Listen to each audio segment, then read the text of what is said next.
don't like. Listen, like I don't like Stanley.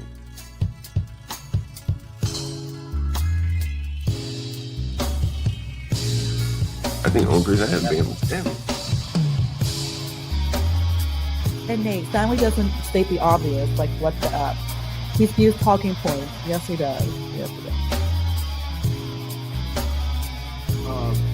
The nature of American culture, it's a white people problem.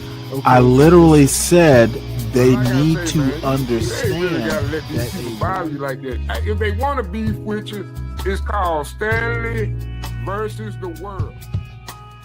And just assume their character by stereotype? I think people do that every day. Okay, I didn't ask you. What do I think it's okay? My book came out in 1997, and the next year they did DNA testing on descendants, and it corroborated what I said. There's a connection between the Hemings and Jeffersons, and no connection between that family of nephews who are accused or said to have been the father of the Hemings' children. So it's about how Black people's word then and now is treated in a diminished fashion. We're not credited if we're saying something that white people didn't want to hear. One of the most difficult things for people to understand is how it could be that a nation that saw itself as breaking away from tyranny and oppression could oppress other people. She argues turning to history's great leaders is the best way to understand what she calls the American dilemma. Anytime you have a diverse country with lots of different voices, with people having different understandings about the direction the country should take, you got to have this kind of fighting. The 1790s. Political ideology is to get people to think about American history and to think about the fact that African American people have been here from the very, very beginning, have been part of this story. And there had been for many years an attempt to kind of write us out of that, or in sort of mainstream historiography, to write us out of it, or to put us in a particular box, in a place. You're there, but you're sort of like the flora and the fauna, like the deer and the other things. You're sort of wandering around. You're not really a part of it. They don't want another story in the mix for their children, because they want their children to believe the same things that they believe. There's like a catechism of white supremacy. There are things that you say in public that you know are not true. Annette Gordon-Reed, thank you so much for stopping by to take some time to talk with us here at Baldwin & Co. You doing all right? I'm just fine. Thank you for inviting me. I had not heard of this place. It's wonderful. Good afternoon, everybody. Welcome to Stanley versus the World. Sorry I'm late. I had a doctor's appointment. Then I got involved with some fussing at a teenager. This is the great Annette Gordon-Reed, the girl of my dreams. She is an extremely famous historian and lawyer, by the way. She currently teaches law and history at Harvard. She wrote a great book that blew the doors open on Sally Hemings and Thomas Jefferson's relationship.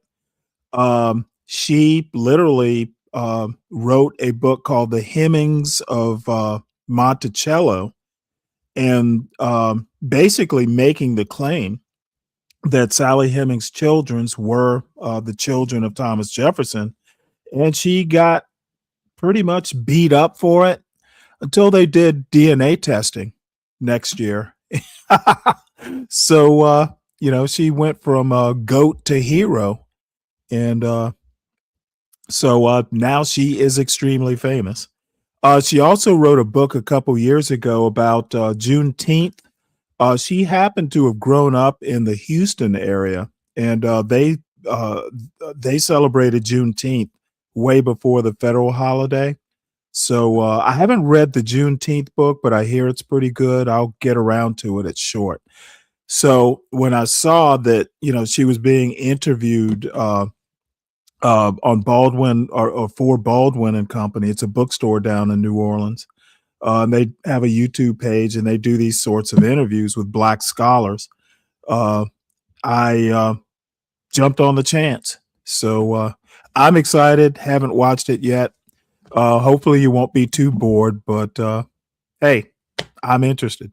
Wonderful, right? It's like a little personal Black heaven, Uh-huh. you know? Uh-huh. Yes, yes. Almost make me want to live in New Orleans. Listen, I practically live here. I've been here so much, Mhm. but we're so glad to have you. Have you had? What's the best thing you had to eat so far? The best thing I had to eat was a nice fried oyster salad. It was a salad with fried oysters on top. So that was really nice. I always try to get oysters when I come here. That sounds amazing, actually. I didn't even know oyster salad existed.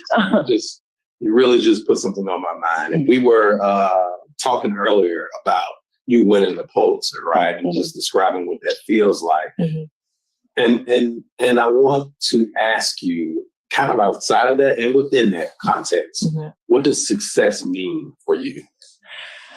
Well, success means for me, I guess that I have kind of fulfilled my mother's and my father's dreams for me. Mm-hmm. I mean, I think a lot of my life has been doing the things that I sort of expected or knew that they wanted me to do. Yeah. And so it's been nice to be able to accomplish that. Unfortunately, my mother died before I, published my first book, but she and all of the hard work she put into me really contributed to that, and my father as well. So it means a fulfillment. I've sort of come full circle on something that a journey that I've been on since I was a kid. Yeah. So that's what it really means to me. Yeah, we were talking a little bit at dinner last night about like the idea of like be better than that kind of used to like permeate Black families and whatnot. When you just said that, made me think something I've said on social media is my mom told me to change the world like every day, right? Mm-hmm. So much so that I started believing I could.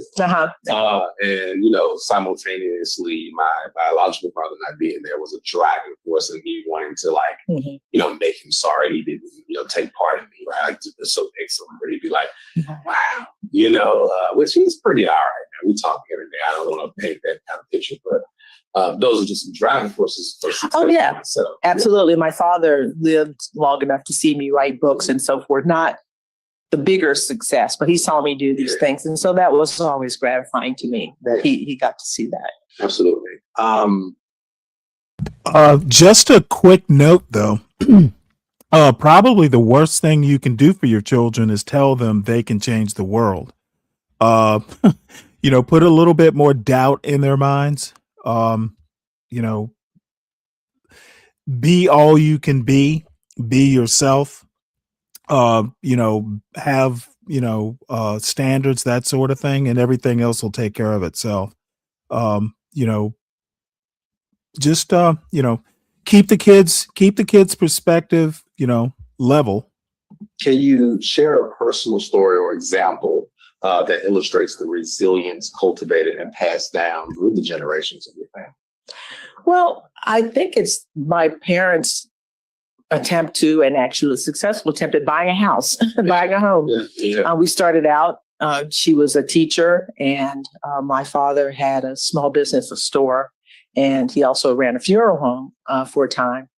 And they saved their money and they bought a house. And that's always been a thing in the Black community, because the part of the inequality of wealth between Blacks and whites is the not, having a home, purchasing a home. And so most white people have their wealth in a home, and we don't have that. And so it's part of a generational thing and I think that working and saving for that and striving to keep it and paying off the mortgage is an example of resilience that meant a lot to our family. We've sold our family home, but that's what you do. After everybody's gone and the kids are gone and the parents are no longer living, that's what you do. Do you feel like a sense of loss when that happens? Oh yeah. About like we lost our family home that I grew up in, right? For various reasons, right? And I think about when I go home often that this is not my home, right? When I go in the home that my mom lives in now. And so, did you feel that? Oh yeah, we felt a loss in doing it, and we postponed doing it. We probably should have done it earlier than we did, and probably got a better price. But there was nobody there. The character of the neighborhood had changed drastically. It was not any place that, it was not like what it was when I went home. So it wouldn't even be like going home in a way. But we still felt that twinge of, well, this is the end of something. There's no reason for me to go back to my hometown now. My mother and father had friends who were still alive. And so I've gone back for that, and I had a school named for me, so I went back for that.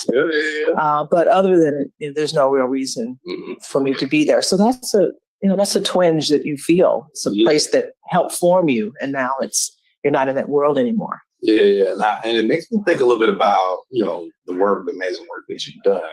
With Ron Juneteenth. What is the name of the Hemmings? The Hemmings is a Monticello, an American family. Monticello. And you had, I think, 2 other books on, like, either Thomas Jefferson. I had another book about Thomas Jefferson, and I did, I helped Vernon Jordan, the civil rights leader and presidential confidant, write his memoirs, which is a completely different kind of book to do.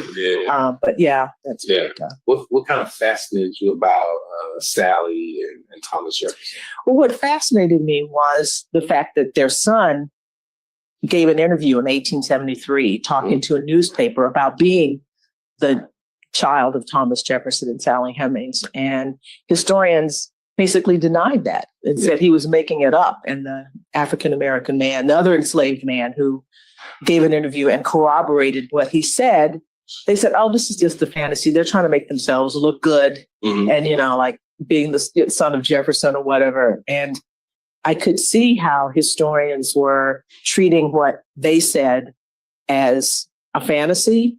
But when Jefferson's legal white family gave an alternative story saying, well, the reason her kids look just like Jefferson is they're the kids of his nephew.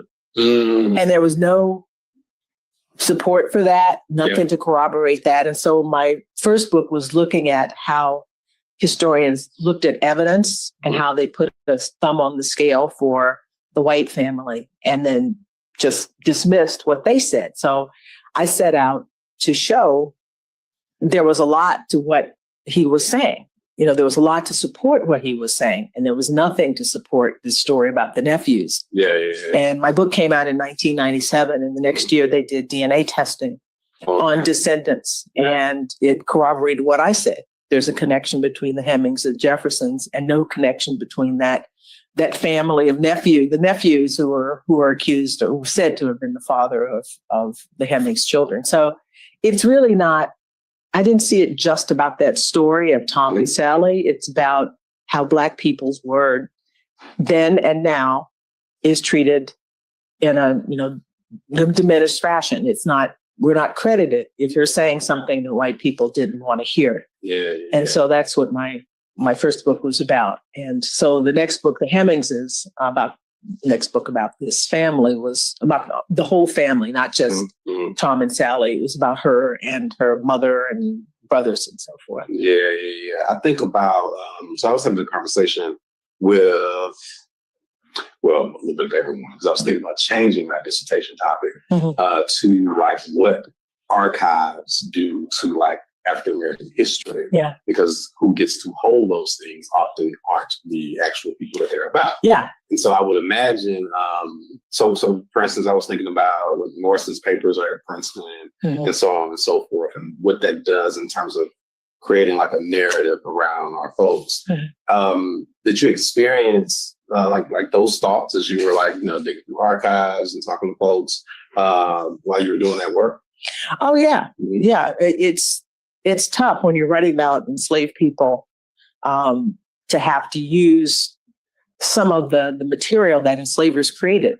So you always have to read these things in a way that with an eye towards who these people are who's saying this, and to be skeptical when warranted, and to do extra work to bear out what they're saying, because they're enslaving these people. They obviously don't have a sense of respect for them and care about them. So there's always, I was happy that Jefferson kept a lot of records and his family kept a lot of records, but it was good to have the oral history from the Hemings family. Madison Hemings is the recollection that I mentioned.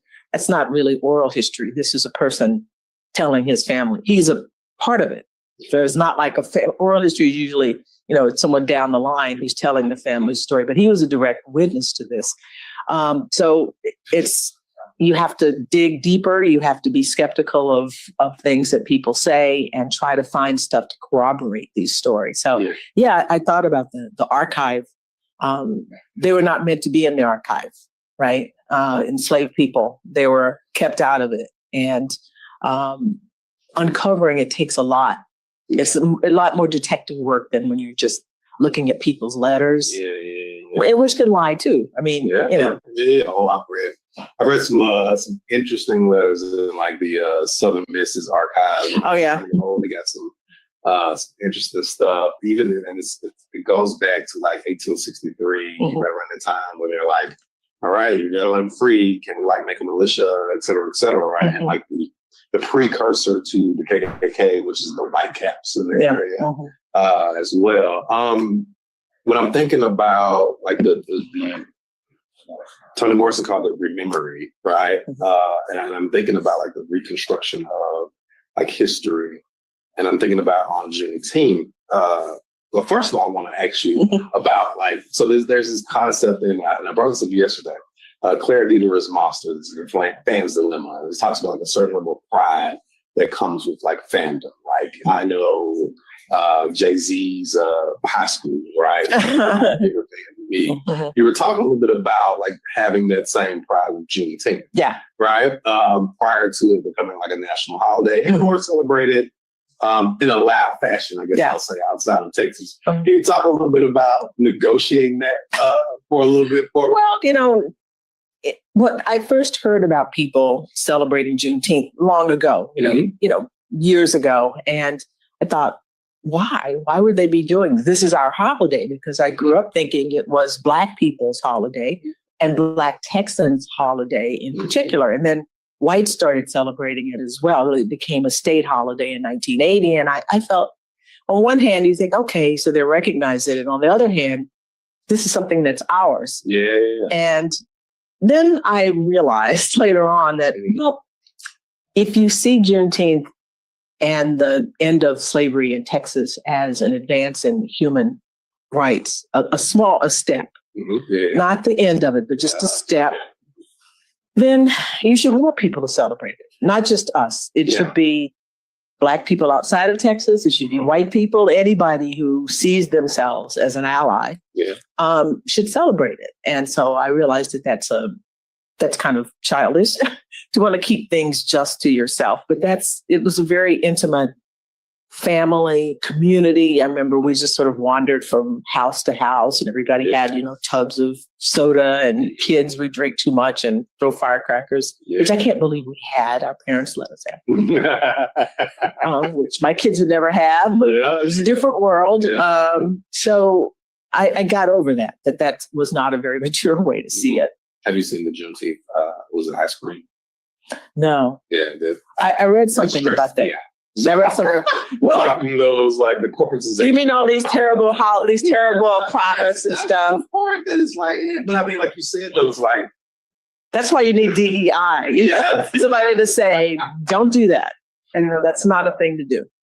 And it's funny you talk about firecrackers, and then immediately when you say, I can't believe we had them, it made me think about we would have firecracker wars. Oh yeah, we throw firecrackers at one another. Yeah. And I can't believe be careful, what your parents would say. That's it. Like holding the Roman candle and the dust on. My father tells a story about him and his brother setting a field on fire with firecrackers. And I think I'm still feeling like the black cat on my arm.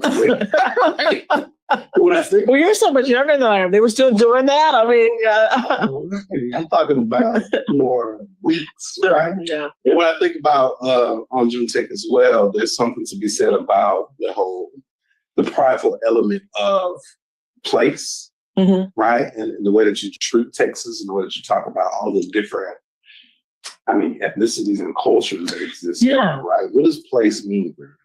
Oh, it means a lot. It's it helps define who you are. The kinds of things, the rituals you perform with your family, the play that you had with the kids in your neighborhood, the fights you had, it builds your character in a way.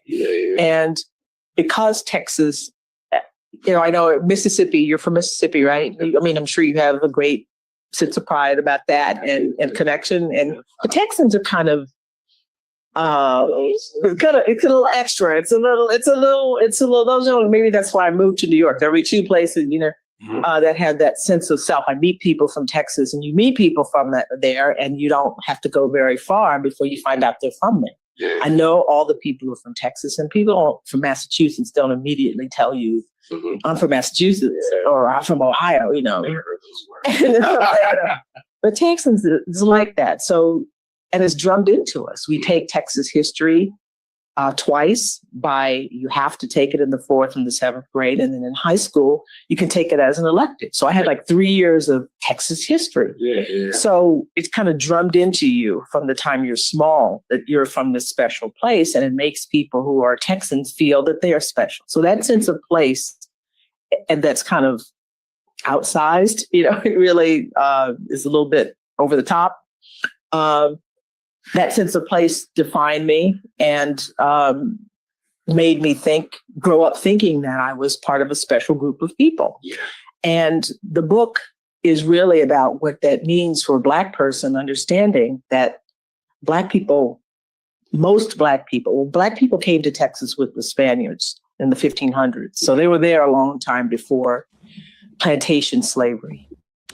By the way, a Black conquistador, I can't recall his name, I'd have to look it up, was the first person to plant wheat and actually grow wheat in the New World. I've learned that a few years ago. It actually kind of surprised me. Something that's never talked about. But my ancestors were brought over from Mississippi and from Alabama and Georgia into Texas. My earliest, I can trace back to 1820s. This is before Texas is still part of Mexico and not its own republic, it's certainly not a state.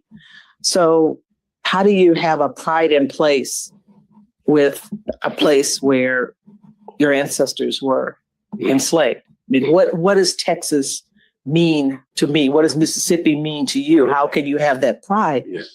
And working on the book, which I did during the pandemic, and I was it's a time where everybody was sort of thinking about a lot of stuff. Deep, a lot of things is that it's about your family. It's about the things that you share with people growing up, where you first learn that there are people who love you and the people you love, and the rituals and the things that you did. It's not about all those people who hate you. I mean, they don't own it just because they happen to be there. So that's really what it's about, trying to figure out how do I reconcile those two things, the slavery and Jim Crow and the bad things with all the good things that I associate with family and love and struggle and thinking about the future. Yeah, I think when you were just talking, I was thinking about when you're like, I'm sure you got like a sense of pride being from Mississippi. And I think it's interesting because you said you took these other classes that you're kind of taught about Texas history. We had like Mississippi studies or something like that, but I was like, oh God, book's old, Mississippi's old. I don't want anything to do with it. And a lot of what I learned about pride and being from Mississippi, and specifically Natchez, came when I went to college. Everything else was about, I want to read. Like this whole idea of, I have to get away from here. And I think that is wrapped up in the history of slavery. Because Natchez, I don't know if you have learned or know anything about it, but it has tons of like plantation homes, et cetera, right? And people have weddings there. Yeah, absolutely. And so you see that growing up, right? They're dressed in the whole Confederate garb. Your grandma might be cleaning it out, and she had to wear a certain so and so. You know what I mean? Like that exists. It's still there, right? And so at first, right, I had like this this wanting to kind of run away and escape, right? And then you go to school and everyone has this reverence for your city, right? And it makes you kind of go back in. And to your point of, it's about like family and the rituals you perform. Now I'm like, I fiend for those things when I go back because I just find out so many cool things about them. And these are the people who like said, oh, shaped my head. I don't know if you have to do it in Texas, like when the baby comes, shake my head, rub my legs to make sure I wasn't bow-legged, right? But I had no idea they were members of the Deacons of Defense, or that, you know, they were in these traveling blues bands, or that there was a brothel there that to the late 90s, right? And so there's just a lot of cool stuff in terms of place. So places like, it means everything. And I think the work that like people do with nonfiction is very powerful in terms of place, because place is almost like, it's a setting, but it's also a character, right? In the way that it shapes the work. And then thinking about that, what weight does work like the work that you do have on shaping like political ideologies and or healing or furthering divides between folks? Well, I hope the political ideology is to get people to think about American history and to think about the fact that African American people have been here from the very, very beginning, have been part of this story. And there had been for many years an attempt to kind of write us out of that, or in sort of mainstream historiography, to write us out of it, or to put us in a particular box, in a place. You're there, but you're sort of like the flora and the fauna, like the deer and the things you sort of wander around. You're not really a part of it. And one of the things that's happened over the past 50 years is the incorporation of people, of indigenous people, of African American people into the American story. And that changes things a lot. And I think part of the backlash that we're facing now about history is that there are people who don't want that. The people who are doing the weddings and all these kinds of things. They don't.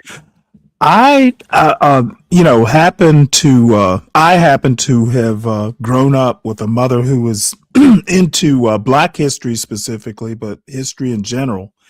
And, I didn't really get as much into history as I am now until, I don't know, probably maybe after my son was born. So, I'm 60 now. It would have been right around, well, shit, time flies, right around 40. So about 20 years. And I have found that, even just a working knowledge of high school level history helps with understanding politics. A lot of what happens even in Trump's America is, it's happened before, things similar have happened. I really think that young Black people and Black people in general, Black Americans, should be a lot more aware of American history, Black people's place in American history, as well as, other types of communities in American history. It helps. Want another story, or a more inclusive, that word, story in the mix for their children, because they want their children to believe the same things that they believe. And typically, you think of like my parents. I mean, surely they wanted me to believe some of the same things that they believed, but they also believed in education. They sort of knew that we were going to change, that there would be a new day, and they were hoping for that. But we're having a reaction against trying to use what we know about history to broaden the story. Yeah, it's almost like a national cognitive dissonance, like of a whole like group of folks. We were talking last night with a brother, a white brother, who said that he didn't find out that it was illegal for enslaved folks to learn how to read until a few years ago, and we were, of course, flabbergasted. But then I was telling the people that we were at dinner with, I was like, that is a core necessity for white supremacy to succeed. A nation keeps its shape by the stories it tells itself, right, about what happened. And I think that's Dr. Monty Perry. And she was speaking yesterday. Did you see her yesterday? I did get to kind of see her here. She was here Yeah. the other day. But when you think about the necessity of cultivating the story, right, and then what that allows you to think and move inside of, that's what I'm thinking about when I hear you say that, right? Because like that is the controlling narrative of my city, right? You can come and get married here in an antebellum home. And dress up, and it's almost like Pretend you're back in the good old days. it's like and so that's like the prevailing story, like that you can come and get married here, you can dress up in the Confederate garb, and it's almost like we aren't there. Like there's a whole, and there just as much of wealth of information about the Black folk there, and or what we call they obviously have a name there. They're called the Natchez Indians, right? The indigenous folks who are there. There's just as much a wealth of cultural information there for those. It deserves to stand alongside them. And that when you were talking about like almost like this Americanism, how that's starting to be redefined, makes me think of something that Maurice Hollis Ruffin wrote. I can't remember the name of it, but it was an essay about how his family members fought in wars. And how they were like, the real Americans, they will never actually have that put on them. That they are the actual ones, all of the people of color in the nation are the actual ones who believe in those ideals, and then the hegemonic powers that be circumvent those ideals whenever they feel necessary. And that is Thomas Jefferson, right? So when you think about some of the things he said about the inability of love in enslaved folks, while Stanley probably is writing that, while Sally is literally tearing the room, it is almost. And while he's doing things on the plantation that show that he clearly understands that that's not true. Every single thing he says in the notes, you can point to something that he's doing at Monticello that, he says, I can't imagine a Black person, the only plain narration, uttering a thought above plain narration, basically telling stories you can't analyze. Yet he had Black people, he asked Black people or made Black people do things at Monticello that required reason. He made, George Granger was a Black man who was the overseer at Monticello. You can't be an overseer at Monticello without being able to reason. So there's like a catechism of white supremacy. There are things that you say in public that are not true.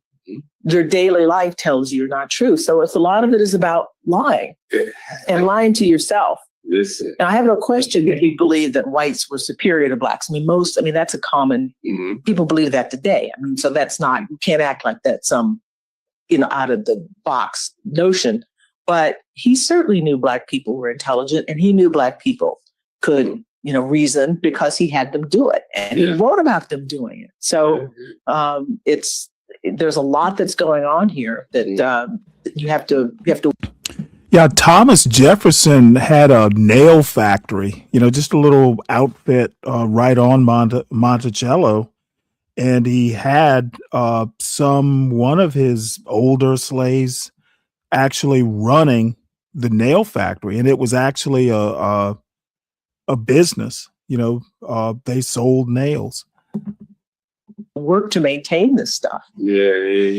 So I guess a good question would be, what is the weight of like humanness on history?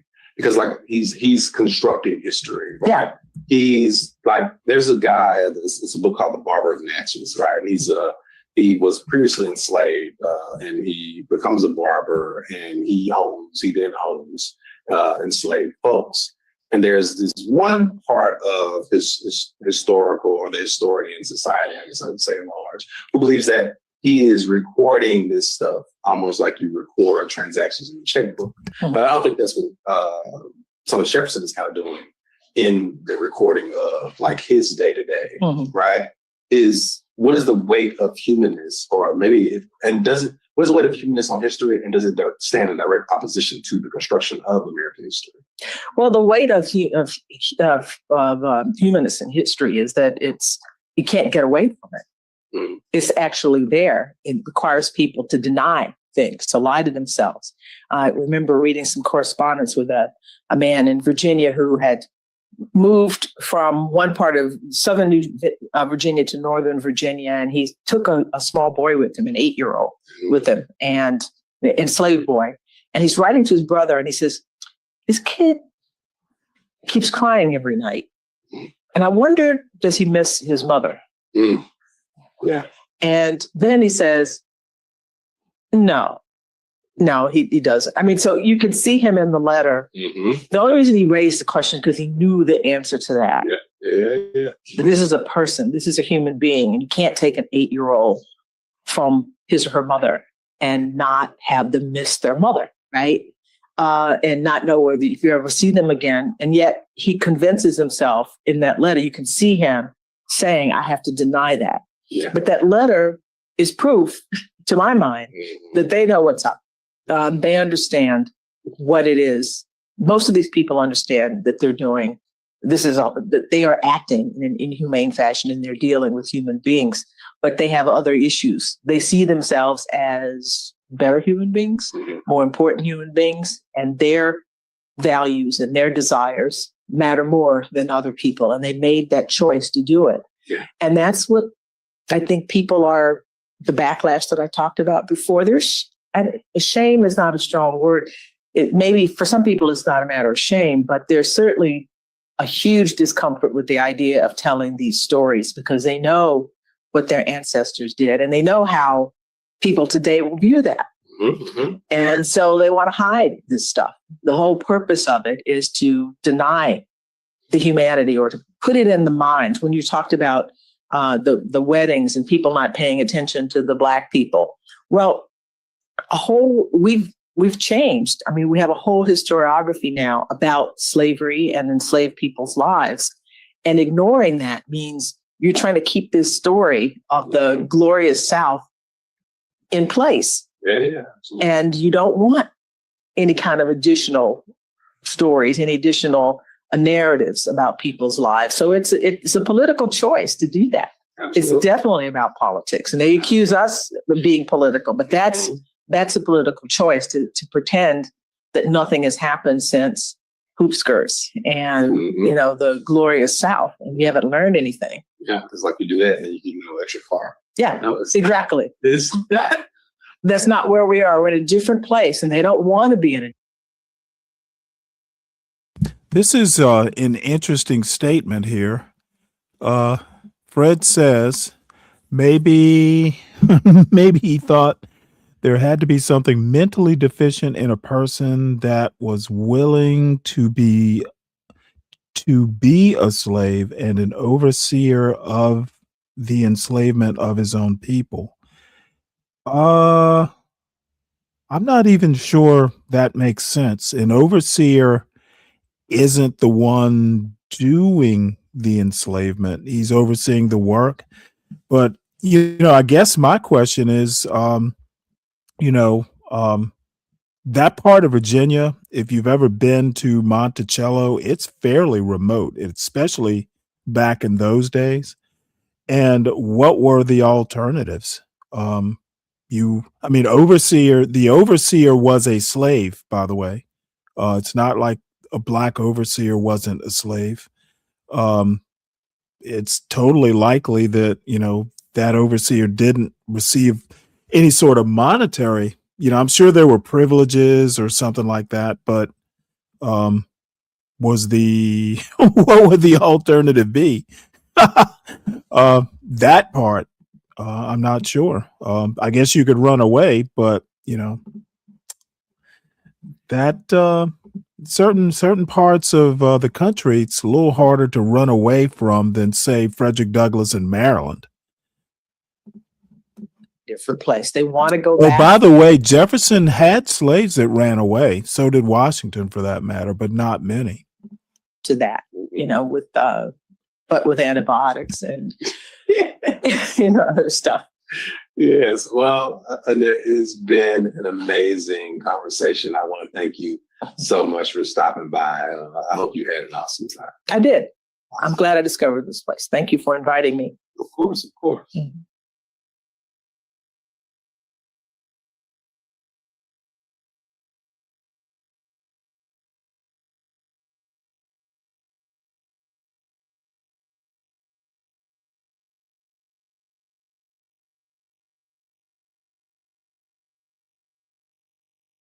You have to understand.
We are now live.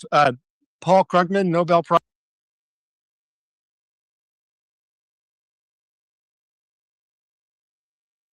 Prize winning economist and longtime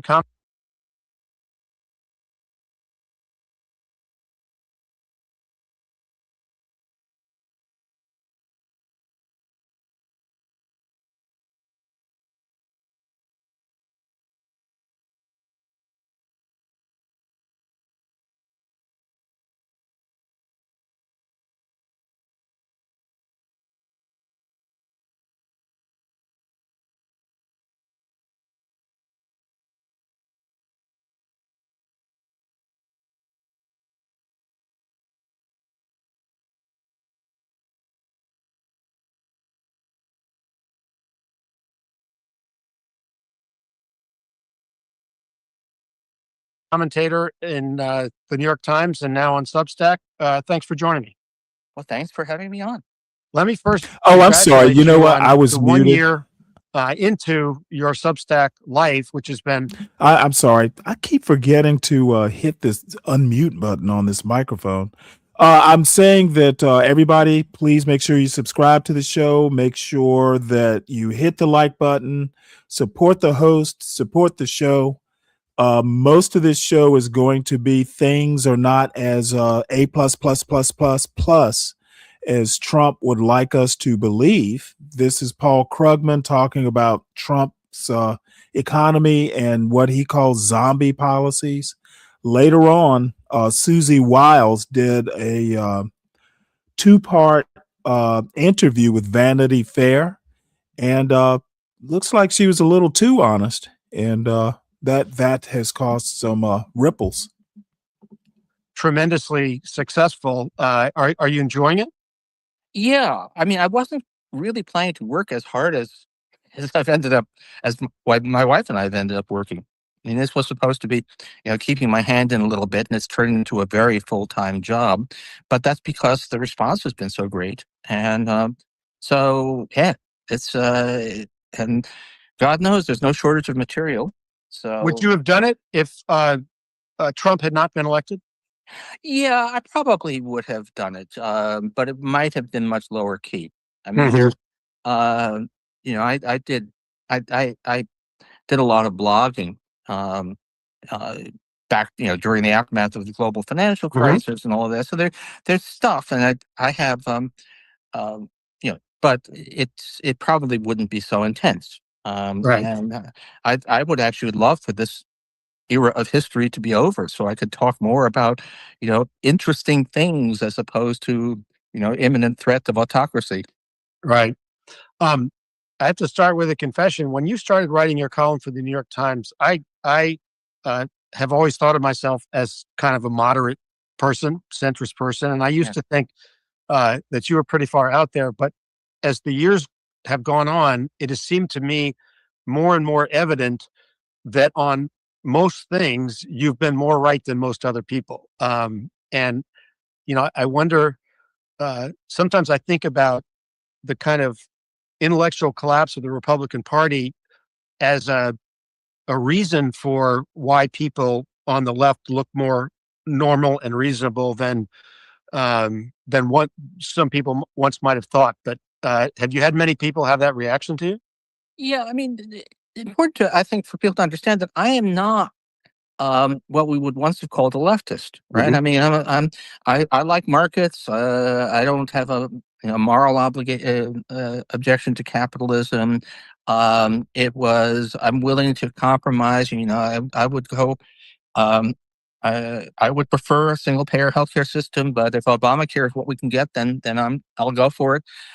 So a lot of it really what people really mean by this is how upset, how worried were you about the direction that the Republican Party was taking?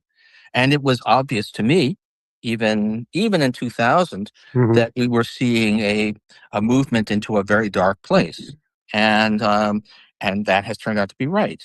And so a lot of people who are now, look, I mean, a lot of people, the neocons, people who were very instrumental in the war in Iraq, really stuck out my neck in opposing that. But they've also turned out to be they at least they believed in this stuff, and they've become very, very serious anti-Trumpers. So it's really more a question not of what your ideal society looks like. We can talk about that later. First, let's save democracy.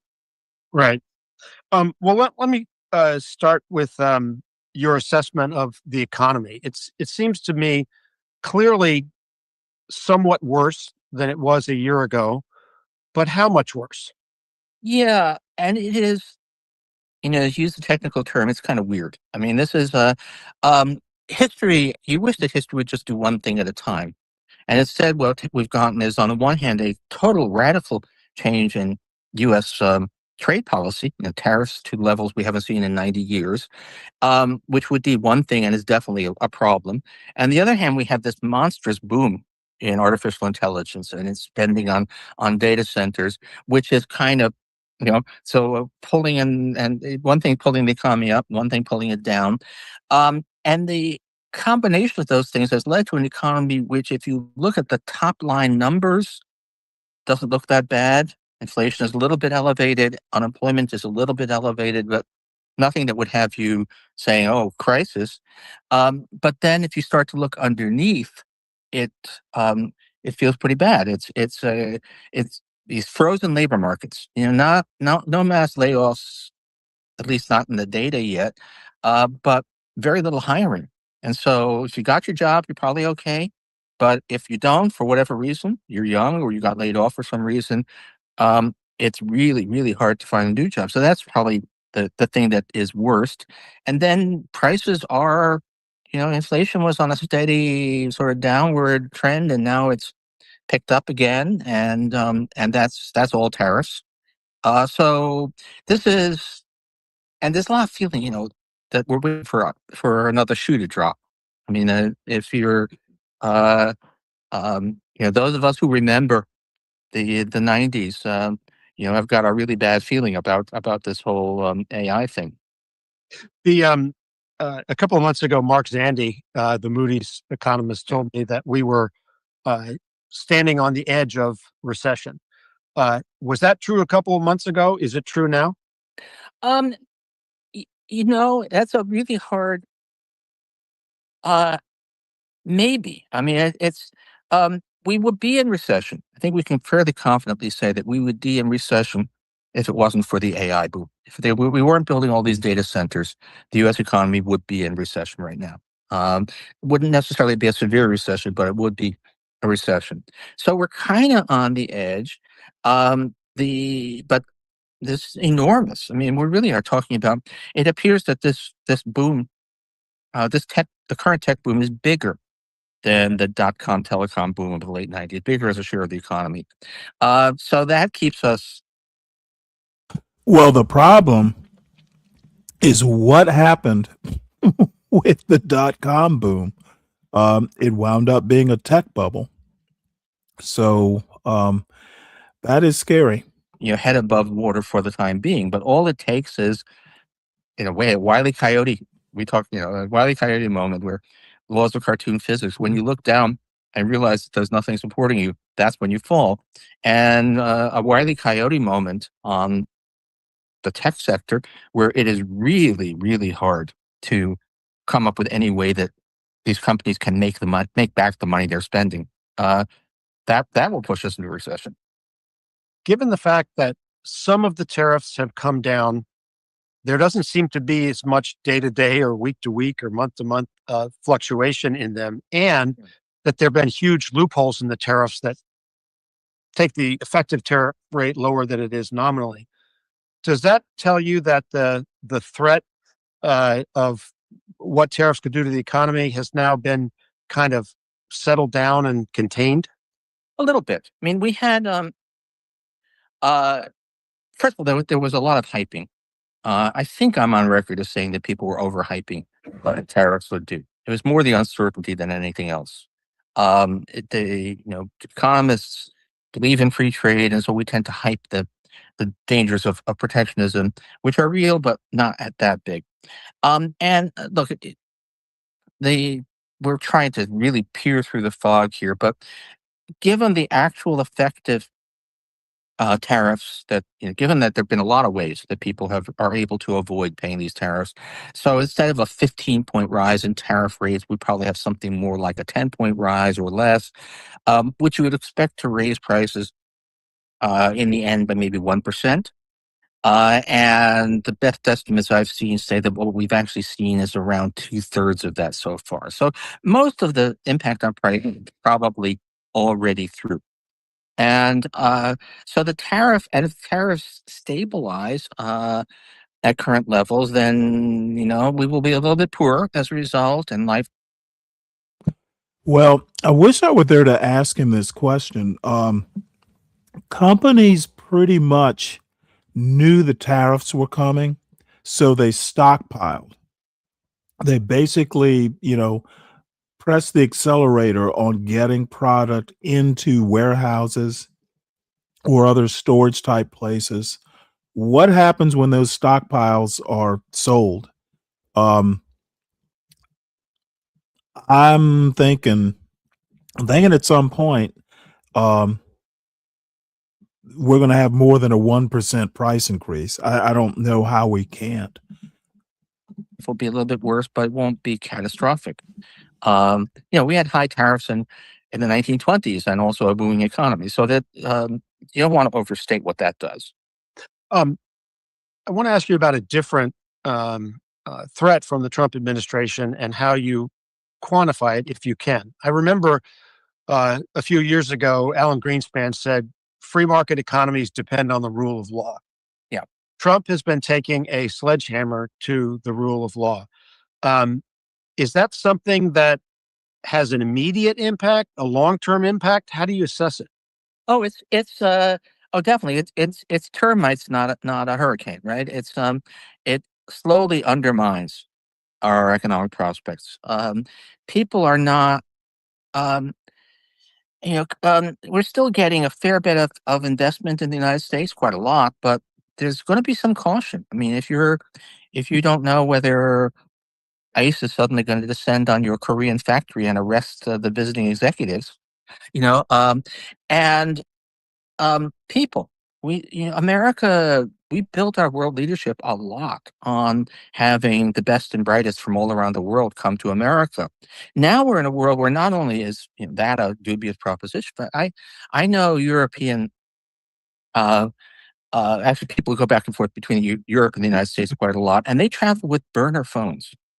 They don't want they don't want the mobile phone that has the text they send to their friends back in Belgium. Where ICE can seize, where CBP can seize it. So, that has got to erode America's. One thing to note, Canada has basically started trying to attract the H-1B visa people who don't want to deal with the U.S. And, Trump's tacking $100,000 on top of procuring an H-1B visa. And then I guess people who are having H-1B visas expire, instead of going through the rigmarole of, having to reapply, Canada is going, come here. And I read last week, a couple MIT professors have decided to go to Canada. I think they were here on some sort of visa. So I don't know if Canada is going to, have that big an impact, but other countries see what's going on here. And America's not the only game in town. It's the best game, maybe, but not the only. A global position. I would think it would also be corrosive, the loss of trust in a couple of ways. One, by other countries in their economic relations with us. The other is by domestic and international businesses losing trust in American government assessments, in American government data. We saw the BLS head fired after a bad jobs report. How do you assess that impact? What's happening right now is mostly that we're just losing data. We're getting less and less data.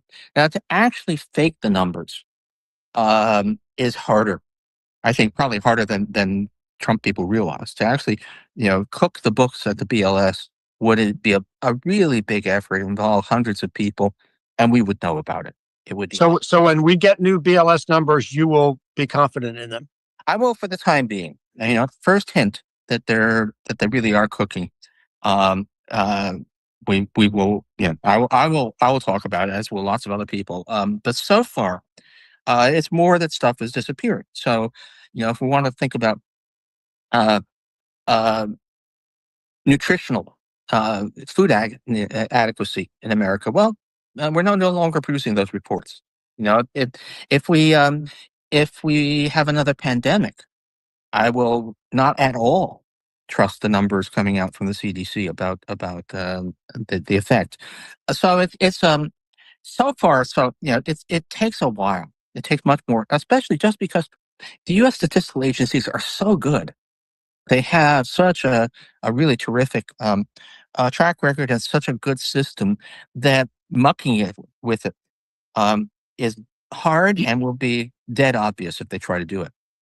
Let me ask you about some of the people running economic policy for Donald Trump. You wrote today about Kevin Hassett, who has made a series of just crazy claims about prices coming down, about Joe Biden being responsible for every ailment in the economy. He said earlier this year, we're not doing a trade war, we're doing a war on fentanyl. And that's why we're putting tariffs on Canada, things like that. When we had stress in the regional banking system a couple of months ago, he said, yeah, that's because Joe Biden was asleep on banking regulation. How do you assess what he's doing and why he's doing it? He's in some sense a peer of yours. Is he a competent economist who is pretending or something else?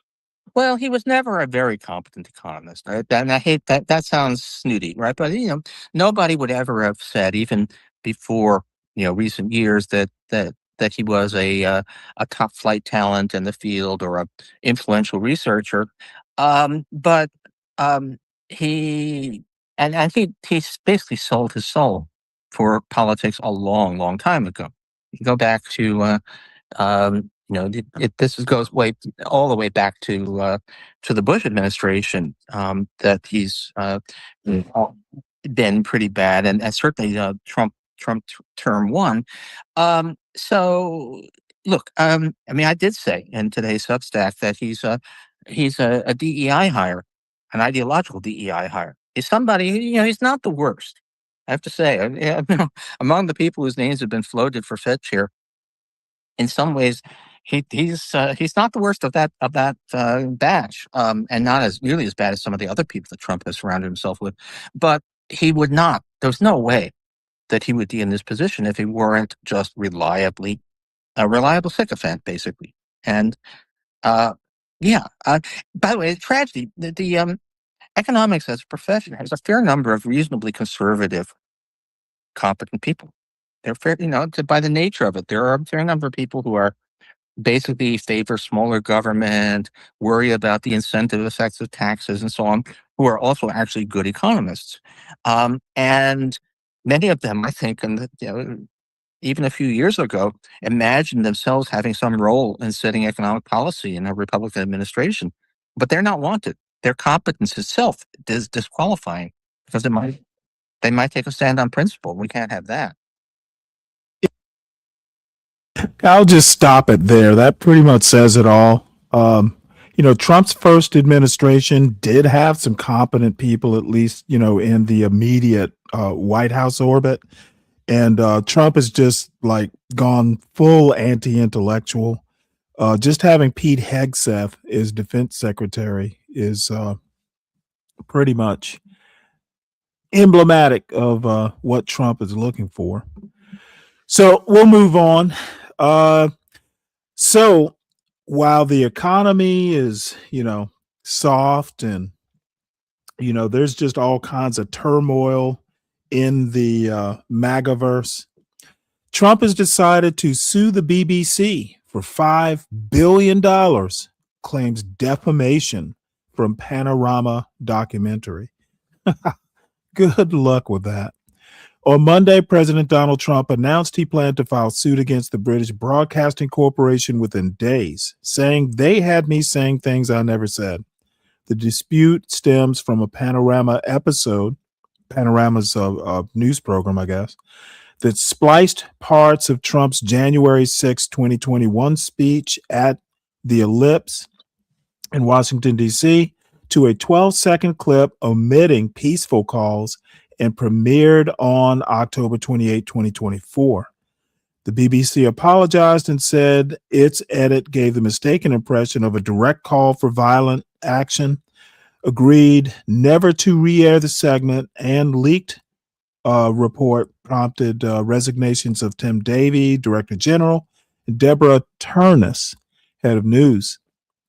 Trump's legal team has threatened to sue for between $1 billion and $5 billion, with UK statute of limitations time barred, making U.S. courts the likely venue amid jurisdictional hurdles.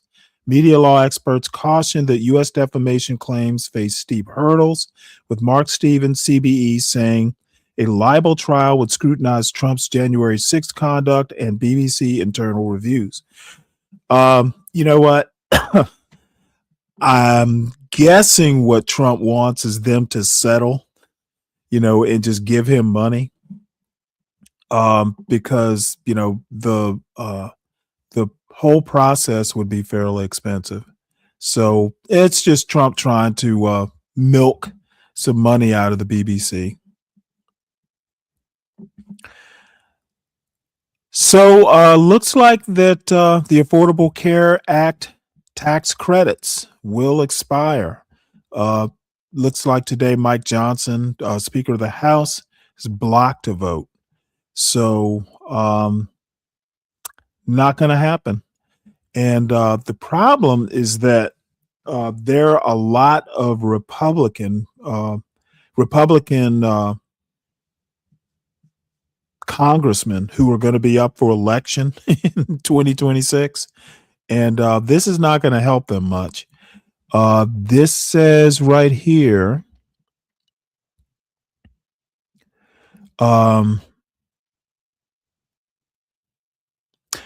Representative Brian Fitzpatrick launched a discharge petition last week to force a vote on a bipartisan bill extending subsidies with safeguards. Has 24 signatures split evenly, but needs 218 to succeed. So that's not going to happen. Basically, this is just going to make Republicans in competitive districts, it's going to make it that much harder for them. So we'll see how that goes. So on to the marquee event. Let's see, we got some stuff out of order here. How did that happen? Give me one sec here.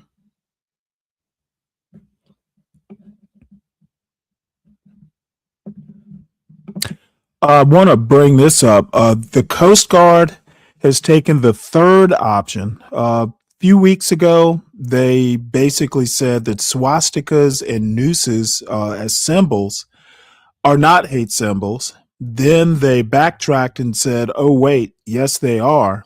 And now they've taken a third option, which says that swastikas and nooses are just potentially divisive, not necessarily hate symbols.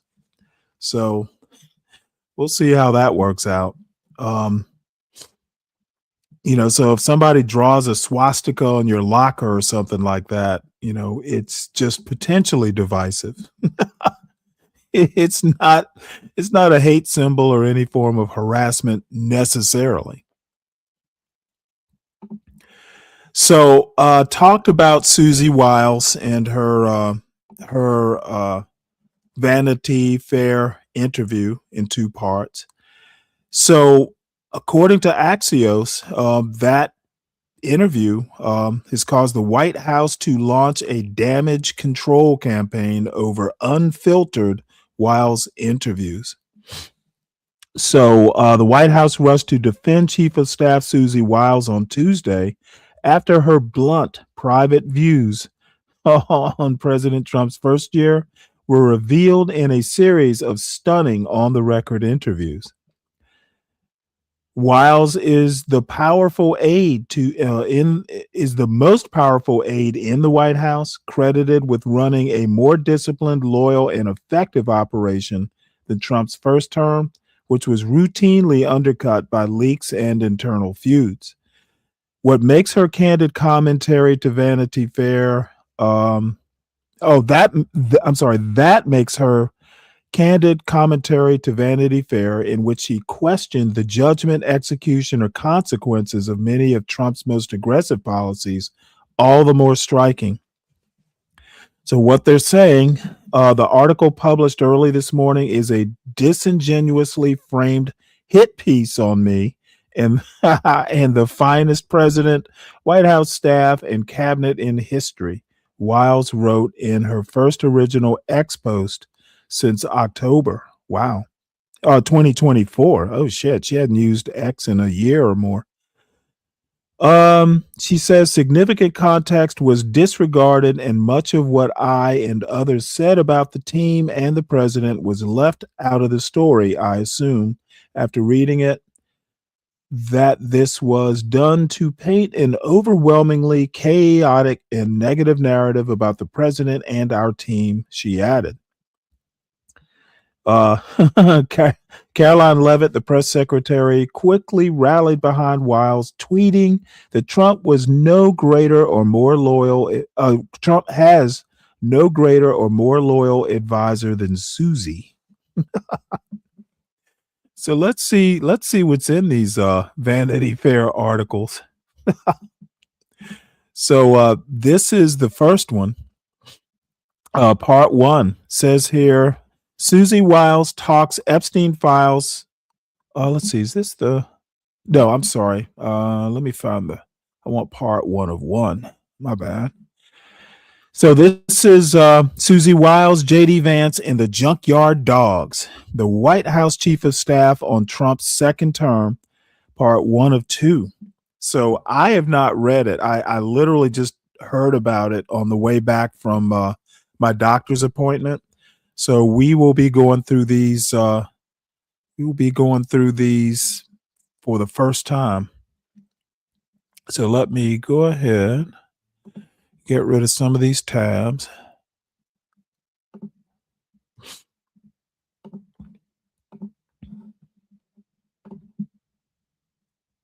Bring it up as close as I can. Maybe I can magnify it a little bit. There we go. So it says here, throughout the first year of Donald Trump's second administration, Vanity Fair writer Chris Whipple has interviewed Wiles amid each moment of crisis. The Insider's account joins a portfolio of portraits for an unflinching up-close look at power and peril. So, you know what? Let's listen to this. If it'll play. Uh-oh. Nope, doesn't want to play. So I'll just have to go through it and read it. Let's see. White House Chief of Staff Susie Wiles was meeting in the Oval Office with the president and his top advisors, men she calls her core team. Vice President J.D. Vance, Secretary of State Marco Rubio, and Stephen Miller, Deputy Chief of Staff. The agenda was twofold: ending the congressional filibuster and forcing Venezuelan President Nicolas Maduro from power. As she related it later, President Donald Trump was holding forth on the filibuster when Wiles stood up and started for the door. Trump eyed her. "Is this an emergency that you have to leave?" he demanded. It was nothing of the sort, but Wiles left Trump guessing. She replied, "It's an emergency. It doesn't involve you." With that, according to Wiles, she departed the Oval. What's up, MOT? You there? Oh, I can't hear you if you're talking.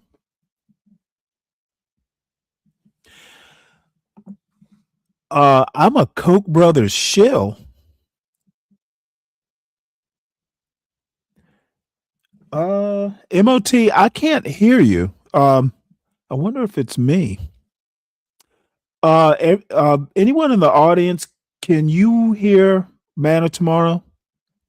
Let's put this back up here. Yeah, I don't see any audio coming through for you at all. Maybe you're probably out on the road. Zhang, what do you mean I'm a Koch brothers shill?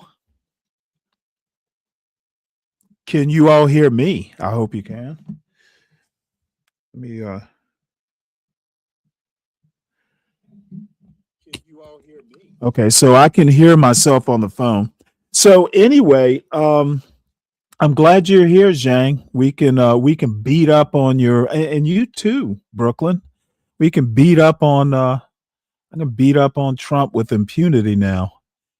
So says here, Uh, it says here, Wiles wearing dark pants and a plain black leather top. Why is she wearing a leather top? Met me in her office with a smile and a handshake. Let's see. Wiles and I have spoken regularly about almost everything, the contents and consequences of the Epstein files, ICE's brutal mass deportations, Elon Musk's evisceration of U.S. aid, the controversial deployment of the National Guard to U.S. cities, and the demolition of the East Wing. Lethal strikes on boats allegedly piloted by drug smugglers. Acts many have called war crimes. Trump's physical and mental health, and whether he will defy the 22nd Amendment and try to stay on for a third term. Yeah, I don't know that Trump's going to make it to that long. Let's see. Most White House officials parse their words and speak only on background, but over many on the record conversations, Wiles answered almost every question I put to her.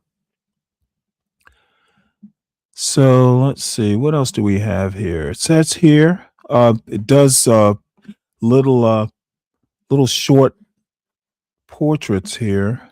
Susie Wiles is the enforcer, the architect of Donald Trump's 2024 election victory, now his White House chief of staff, is the daughter of the famous sportscaster Pat Summerall. I didn't know that. That's interesting. I used to love Pat Summerall. As Wiles explains, her father was an alcoholic. Wow, Pat Summerall? So she knows how to deal with difficult men with big personalities. I make a specialty of it, she says. So Trump's not an alcoholic, but I guess maybe he's some sort of abusive big personality. Let's see. Wiles has worked at the center of the storm, the Trump whisperer who sees it all. I am entering my 9th year altogether, my 5th year day to day, she says, of working with Trump. So it's hard to surprise me. That sounds like a backhanded comment if I've ever heard of one. So many decisions are of great consequences are being made on the whim of the president. And as far as I can tell, the only force that can direct or channel that whim is Susie, a former Republican chief told me. Chief of what? White House staff, probably. In most White Houses, the chief of staff is first among a bunch of equals. She may be first with no equals. Damn. So, let's see. It's been a busy year. Trump and his team have expanded the limits of presidential power. Oh, boy, have they. Let's see here. J.D. Vance is the heir apparent, according to this. Once a fierce critic of Trump, who could be America's Hitler? Vance said in 2016. I remember that. The vice president is now the highest ranking acolyte, a 180-degree transformation that Wiles calls sort of political. Wow. So opportunistic would be another word. In the wake of his friend Charlie Kirk's assassination, Vance spoke of the festering violence on the far left. What bullshit. Helping fuel Trump's campaign of revenge and retribution against political enemies. A conspiracy theorist for a decade, according to Wiles, Vance keeps a close eye on the views of younger voters. Yeah, because they'll be the ones voting for him or attempting to. Let's see here. Apparently, the first conversation took place the day after Inauguration Day. A little more than a week. January. Oh, that's right. January 11th. I'm thinking January 21st. Wiles called from the road en route to Mar-a-Lago. Oh, she lives in Florida, Ponte Vedra.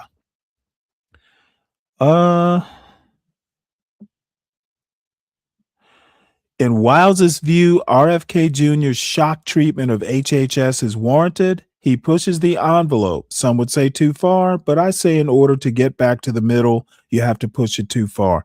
What a strange fucking point of view.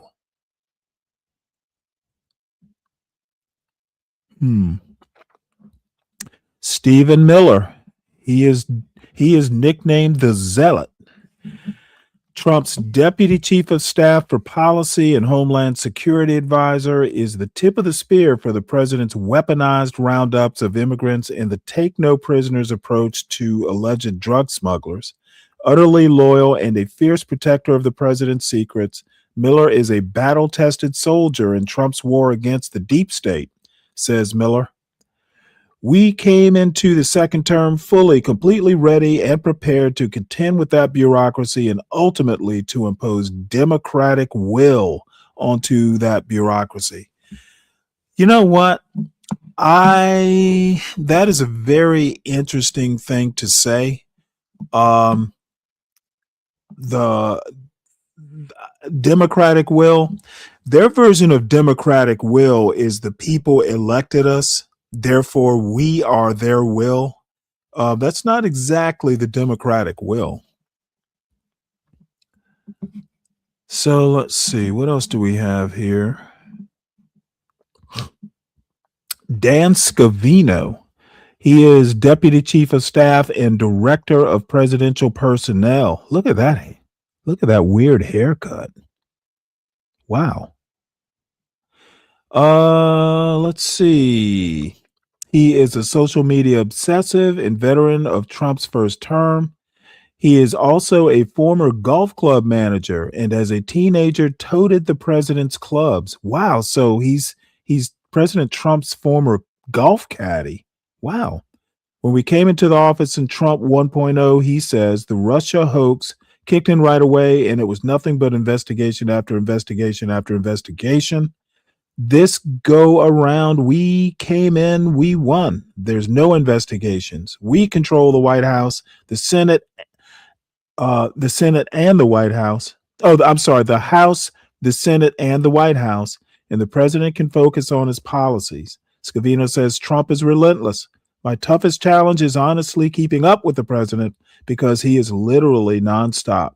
He's always go, go, go. Oh, nothing in there about thinking. Oh, let's see here. Let's see if there's anything interesting in the rest of this article.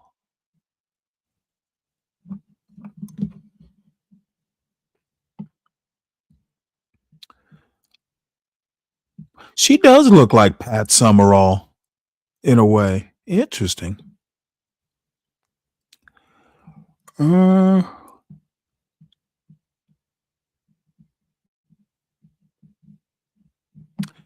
wonder what they were thinking talking to Vanity Fair.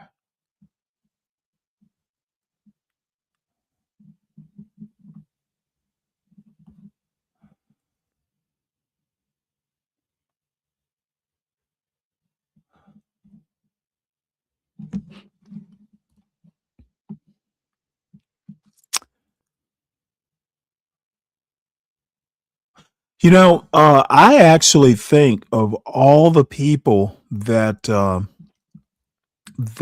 are in the immediate White House orbit of Trump, I think the only one that's going to survive with any sort of reputation intact is going to be Marco Rubio. I've actually said I expect Marco Rubio. Now I'm probably wrong because I'm really, out on a limb here, but I think Marco Rubio is going to be the nominee in 2028. I don't think JD Vance is that popular. He's got a couple things, at least in MAGA world, that are kind of working against him. And unfortunately, one of them is his betrothed. So let's have a look at the second part. Let's see what's in there.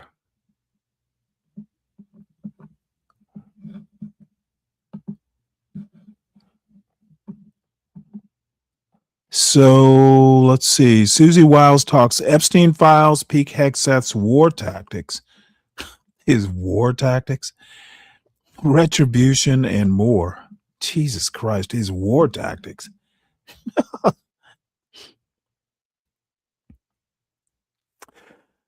The day I met Wiles at the White House, this is November 4th, 2025. So that's just a little bit over a month ago.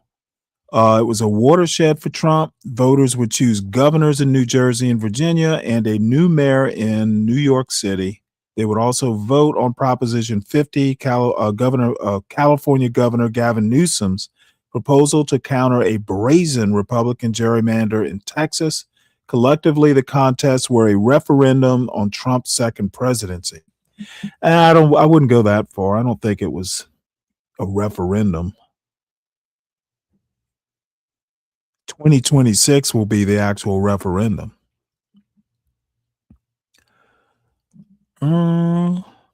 Caroline Leavitt, the mouthpiece. The combative White House press secretary fields questions from the press corps with all the subtlety of a Rottweiler. Wiles calls her a scary good communicator, right up there with the New York mayor-elect Zohran Mamdani. Really? Mamdani, I imagine, is better liked. The president doesn't give a crap if you're a man or a woman, Leavitt says. Sure, that's sure. He just wants you to be good at your job. How she's faring in the onslaught of questions about the Epstein files after Trump's about face. It's pretty clear he wants us to be aggressively offensive when it comes to this issue. I'm sure she meant like a football team, not offensive as in, unpersonable. And somehow or another, they have managed to do both, though. Let's see here.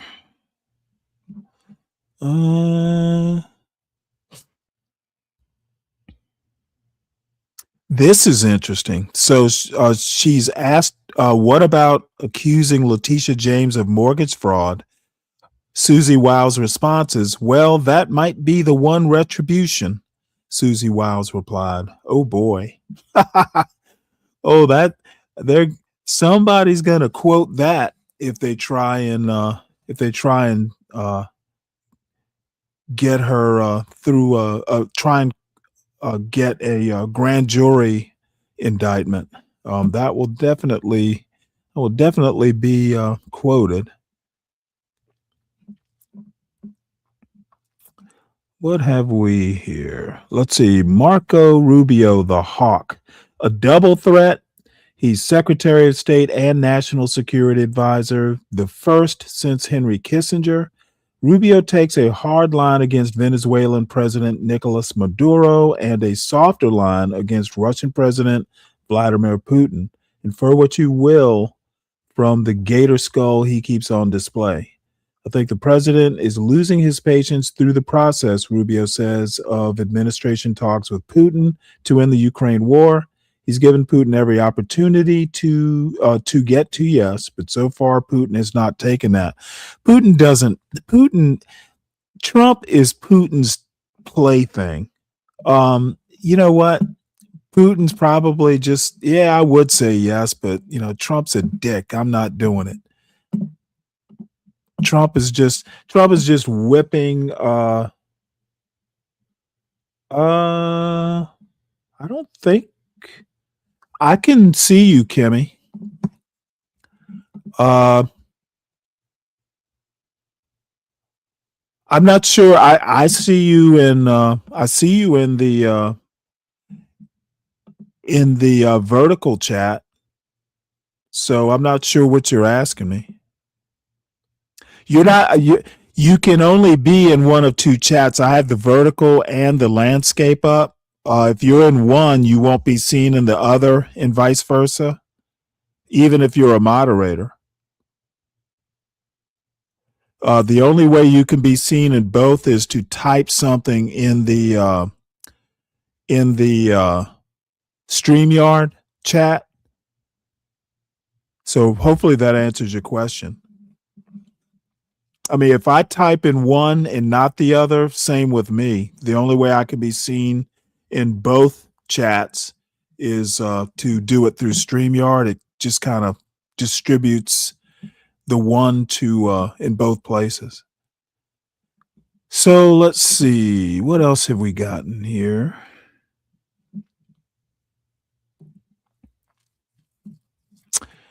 Let's see. So, according to Wiles, Trump is back and forth. She says, sometimes Trump laments, gosh, I feel like we're doing really well. I wish I could run again, Wiles said of Trump. And then he immediately says, not really. Trump thinks he's doing really well. Wow. Let's see. James Blair, who I actually haven't heard of, the Bulldog. He's a 36-year-old White House Deputy Chief of Staff for Legislative, Political, and Public Affairs, is one of Wiles' favorite junkyard dogs. Blair says Trump's genius is being able to simplify, like we don't use a $10 word when a $2 word will do. Ugh, I hate it when people say that.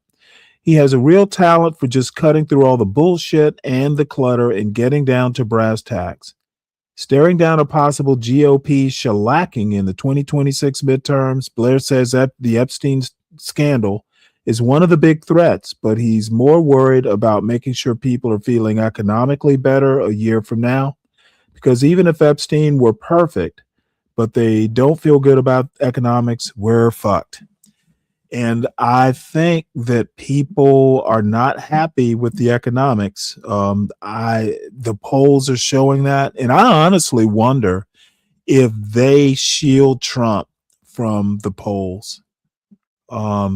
Because I haven't seen anything positive in the polling.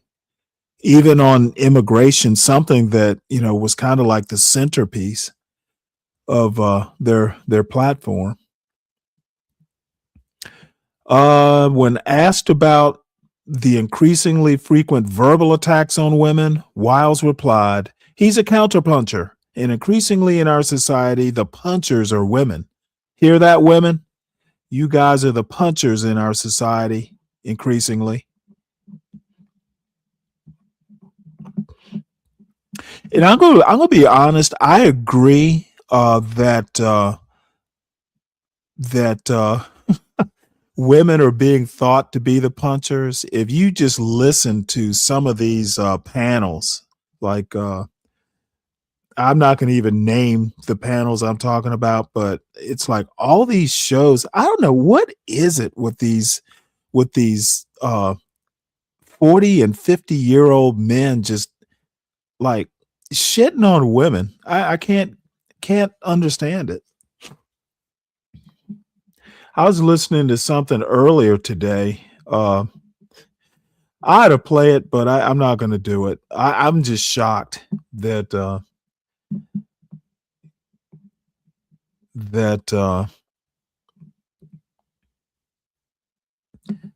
man, what a ridiculous looking outfit she's wearing. Does she think this actually looks professional? Wow.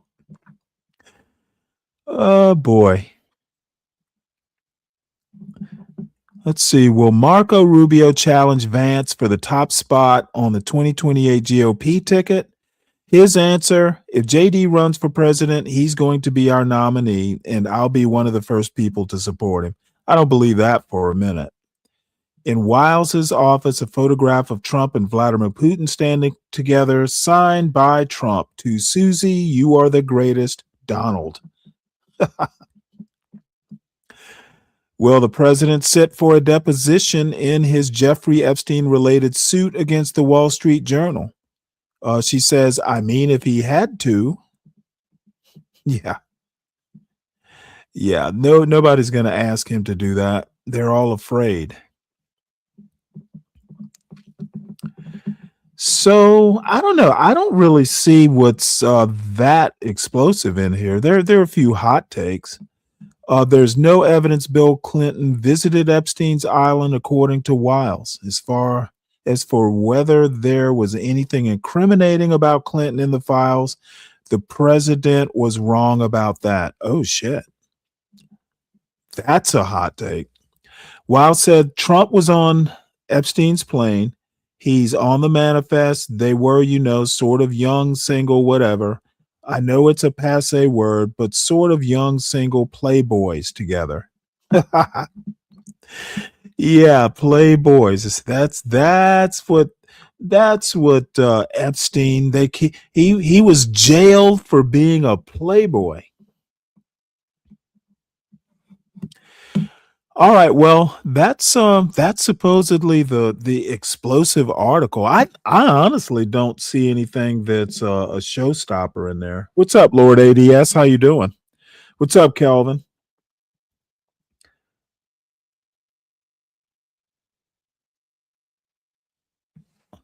Yeah, I don't know what's up with that outfit, Kim. It doesn't look particularly professional to me. I don't know what it was. But let's see. What are you saying, Kelvin? Are they immune? How's the prostate? Are you well, son? Hello, Stanley. What do you mean, how's my prostate? You know, uh, that is a very odd question to ask. Kelvin, what's going on with you, man? Asking these weird questions about other men's prostates. That's that deserves I need you to type pause.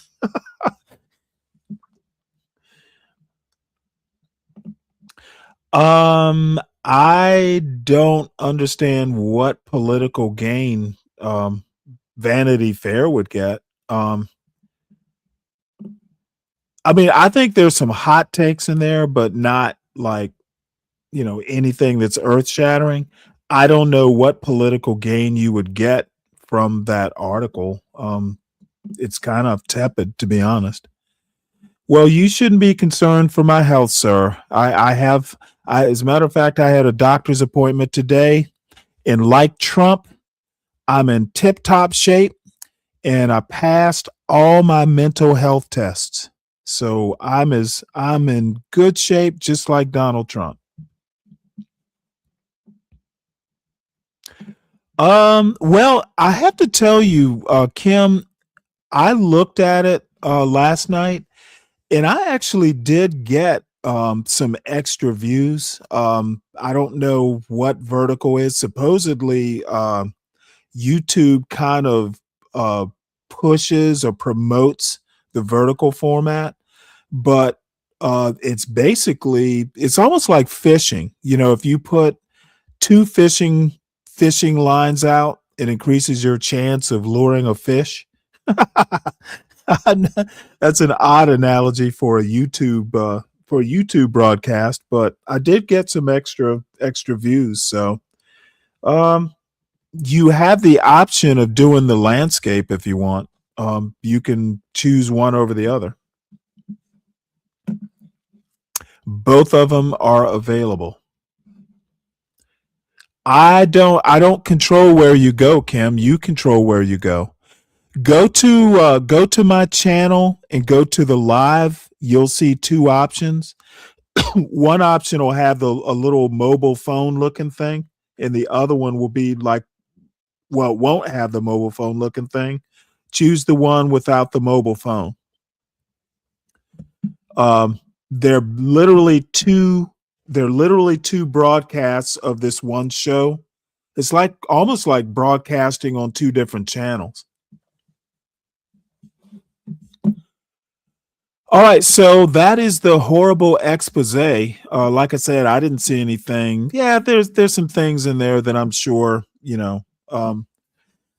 maybe might raise an eyebrow or two, but nothing that, the pictures were actually more exciting than the article, to be honest. So this is, I had a couple things here, I don't know, what would you call them? Kind of like, how I guess they're kind of like polls. This one poll, and thinking about the economy, that the economic or the job numbers that came out today, made me kind of think about well, where are we as a country down like at the you and me level, the everyday, normal Joe and Joanne. And the question is, politically, where do we stand? And this is more a me thing, but I figured it would be fun to go through it online just to see what it's all about. If I can get it to work here. So I choose my gender. It's a 5-minute quiz. Find out where you stand politically. Take the test. So, all right. So I click mail. Before you start, your answers are anonymized, and we do not sell your data. So make sure to answer each question honestly for the most accurate results. And I think this came out of the Washington Post, or maybe it was the New York Times. So let's start the test. So, political compass test. Social media platforms must be held accountable when their users post harmful content. I'm going to disagree, actually. You know what?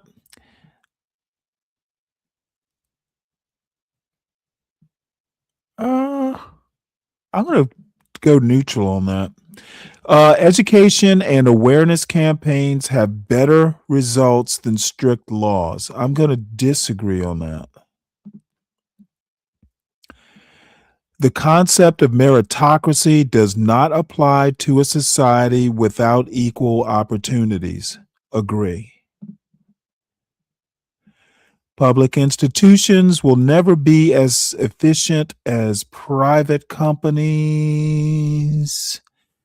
I think as a general, I'm going to go neutral because it just depends on what the task is. Every country has the right to protect its citizens by any means necessary. Disagree.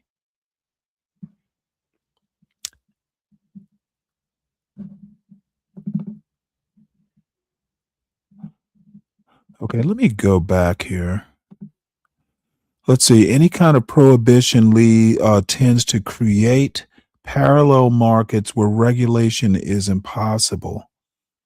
No, I disagree with that.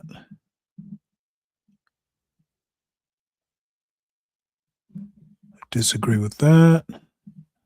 Okay, so taxing the wealthy is the least we can do to level the playing field. That's a bad question because we already tax the wealthy. And I disagree that's the least we can do. I disagree with that. There are other things. There is no need for a minimum wage in a thriving economy. Disagree with that. Our justice system should be primarily centered on rehabilitation. I disagree with that. Smoking should be completely banned from all kinds of public spaces. Oh, wow. I'm going to agree. Because secondhand smoke. Everyone has the same 24 hours a day to try and get ahead in life. I'm going to disagree with that. Some people, some people spend some of that 24 hours, struggling to make good use of the other parts of the 24 hours. Free market is an illusion that ultimately benefits only the ones at the top. I disagree with that. My country is deeply intertwined with my sense of identity. Disagree with that. I would be me no matter where I lived. Let's see. People who seek power are the worst leaders. I'm going to go neutral. Individuals should be responsible for planning their own retirement without expecting any help from the government.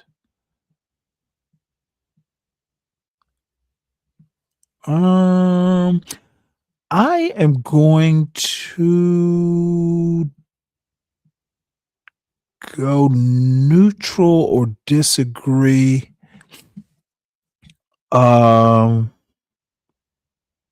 No, I'm going to disagree with that because there are things that the government can do to make it easier to plan for retirement. The government should provide free health care to all citizens.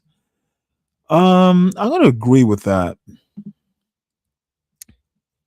Government security leaks must be regarded as an act of treason. Depends on the context. That's neutral. Foreign policy should be guided by diplomacy, avoiding military action as much as possible. I agree with that. Hey, Kimmy. Hey there. You there? You're muted. Yeah, I know. It's a lot going on in here. Someone's playing the guitar on the train. Now someone's playing the clarinet. I don't know what's Where are happening. you? What are you in are you catching a subway? Well, yeah, but it's outdoor. So we're good. Oh, really? Yeah, do you hear the What is clarinet? Are you in a Christmas parade? No, I'm not. Just another day. It's just another day. Oh, I How long figured is you this were on quiz? some float. I wish. How long is the quiz? I want to take it, but not if it's like 30 questions. Uh, it's the more than I thought there would be. I thought it was Do you 5. You want me, lied. do you want me to drop the link? Oh yeah, I'll tell you what I got. Okay. Here, I'll just put it in the back chat and then I'll also drop it into the regular chat. So this is the quiz that I'm currently taking. And then let's see, in this back chat, it is here. And then I've got one after that called Are You Living a Good Life? Take this quiz to find out. That's from the Washington Post. Oh, nice. I actually want to take that one too. But we'll get Uh there. yeah, yeah. Yeah, I'm gonna do that after this one. All right, I'm gonna Let's drop see. down because I can't take the quiz and I'm on my phone. So Okay, well, that's fine. yeah. All right. So everybody, I dropped the link in the chat. So you can click on it and then now the questions are randomized. You may not get the exact same questions in the same order that I did. Let's see. Access to information is a public utility and should be provided by the state. I'm going to disagree with that. It should be regulated by the state, maybe, but not necessarily provided.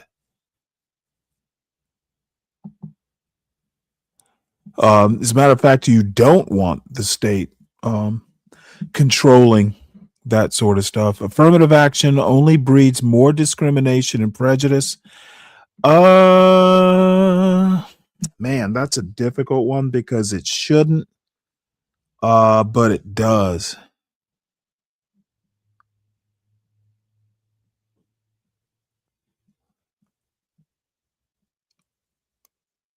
I'm gonna go agree, but I wish I could give why I agree. Okay, so the concept of countries and nations is just an imaginary line and it has no true relevance. Definitely disagree with that. Speaking a country's official language fluently should be among the requirements for immigration. I'm going to disagree mainly because the U.S. doesn't have an official language.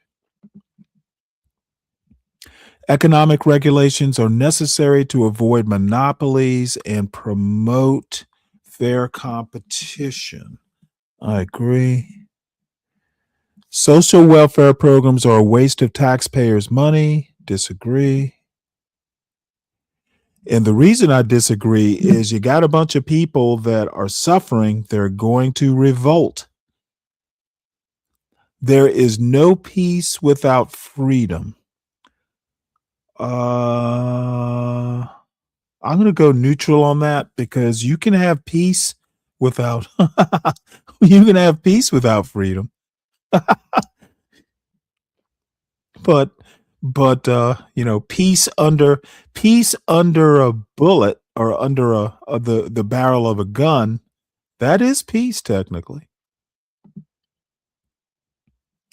Unrestricted freedom to criticize the government is often abused by bad actors who stir up controversy for personal gain.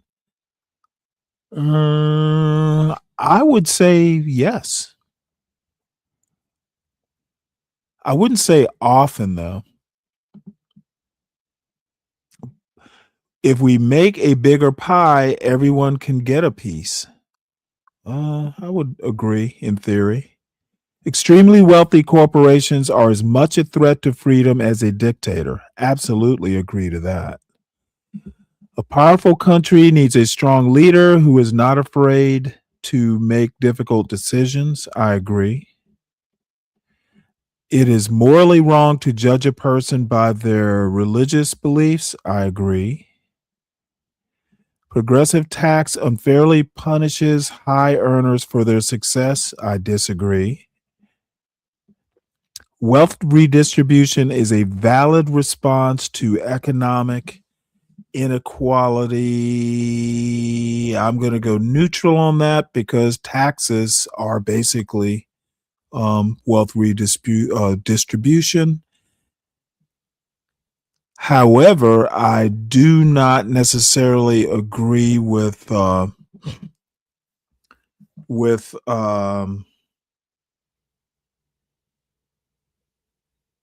well, there's certain taxes that I probably wouldn't support. So I'm going to go wealth redistribution distribution is a valid response to economic inequality. I wish they could be specific about what type of wealth distribution, because taxes can be like estate taxes and stuff like that. I'm going to go neutral because I'm not sure. They need to be more specific with that question. Gender roles come from biological differences, and there is no point in fighting them. Disagree. Rigid hierarchy hinders innovation and creativity. Agree. The advancement of artificial intelligence must be halted until a universal basic income is implemented. I'm going to disagree with that. Generating jobs is more beneficial to society than reducing inequality.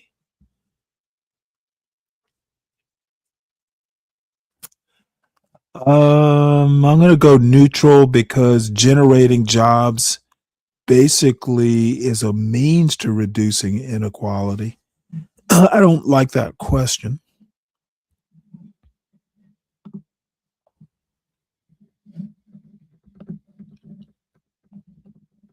What's up, Richard? Should be a third party non-bias. Excuse me. This is this is actually a lot longer than I thought it would be.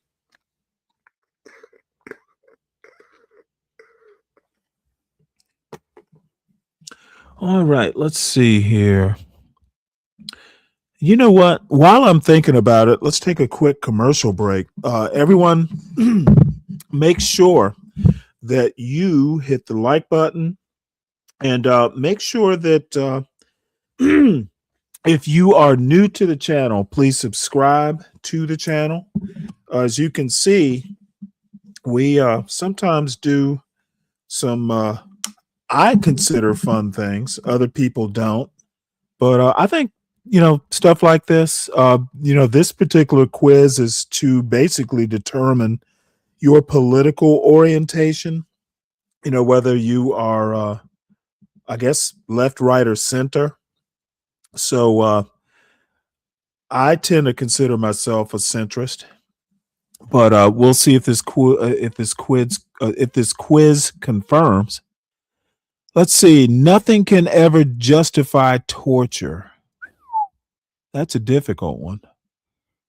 I am sure there are things that, I mean, do you consider spanking kids torture?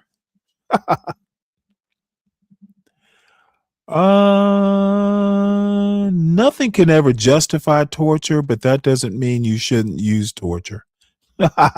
So I'm going to say neutral. Democracy is only as good as the average citizen's judgment. I agree with that. We got a lot of people. Let's see. Preserving the environment is more important than economic growth. I would disagree. However, one should not necessarily be sacrificed for the other. Making a profit should be the only concerns of a CEO. I disagree with that. Employers should be allowed to consider age as a factor in the hiring process. Ooh. Oh boy.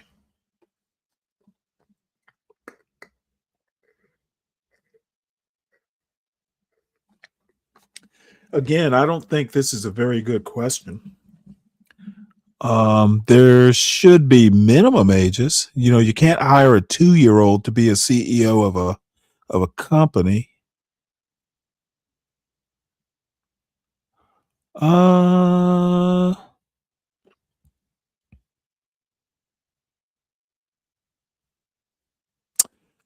Man, I'm going to go neutral because there's so many contexts that should be considered. Government surveillance is only a problem for criminals and wrongdoers. Disagree. The Industrial Revolution was undoubtedly a net positive for the human race. I would tend to agree with that. Essential utilities should be free for low-income households. I agree with that. New technologies must be regulated to prevent the proliferation of scams. I would have to know what the technology is. That's neutral. The main job of a country's leader is to serve the people, not demand obedience. I agree with that. So we need to vote Trump out of office now.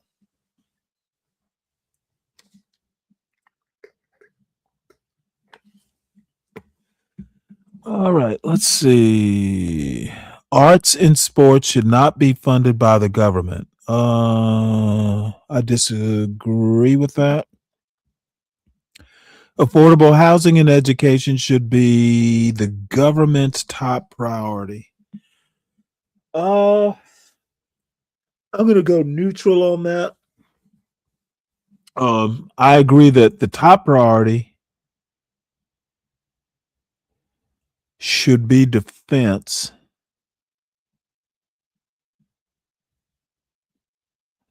I'm going to just disagree with that. Let's see. The death penalty is the only appropriate punishment for certain crimes. Disagree. Not a death penalty person. Laws that undermine basic individual freedom should be revoked. Again, that's kind of vague.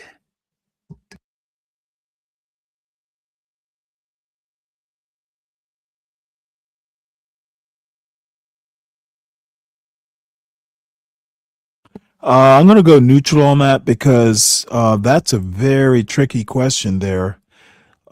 Individual freedom, the basic individual freedom. should be revoked. I'd have to know more. Trade unions are essential to protect workers' rights. I'm going to go neutral on that. They can be. The market should be allowed to regulate itself without government's interference. Disagree. Employees should be able to opt out of biometrics as an authentication method at the workplace. Disagree. Military service should be mandatory. I'm going to agree with that. The stock exchange is designed to make the rich even richer. Well, let me put it to you this way. It's not to make them poorer. The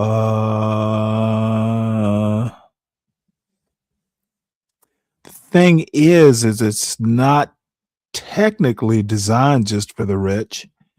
I better go neutral because I think that question could be better. God damn, how many questions are there?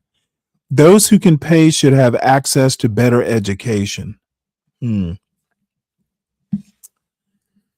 Oh, that's a tricky question too. Damn, these questions are not that easy. You're eating good off the stock market. Does that mean you're rich?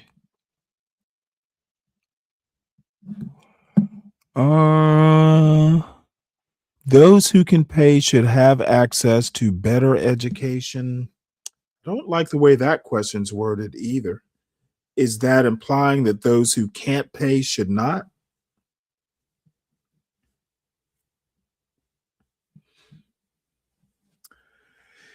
I guess I'll go neutral on that.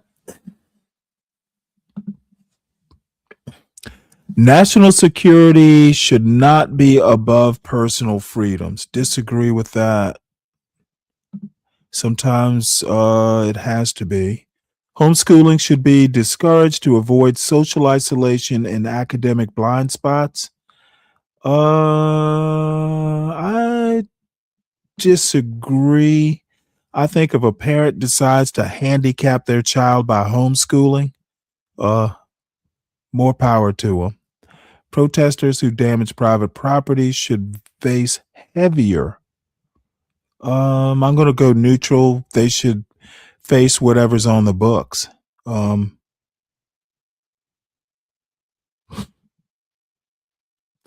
carbon tax would be an effective countermeasure against excessive greenhouse emissions. I disagree with that. It hasn't done shit. Immigration poses a threat to a nation's identity and cultural heritage. I disagree. There is no logical reason to be against same-sex marriage. I agree. Automation is the key to a post-scarcity society. I'm going to disagree with that. If anything, automation is going to create scarcity of money. There are going to be a lot of people who get displaced. Intellectual property rights turn knowledge into a commodity and should be abolished. Disagree. Some religions are more prone to war than others. Oh, wow.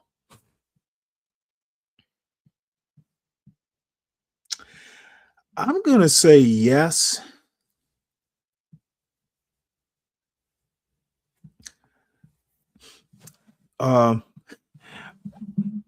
But I'm going to agree with that.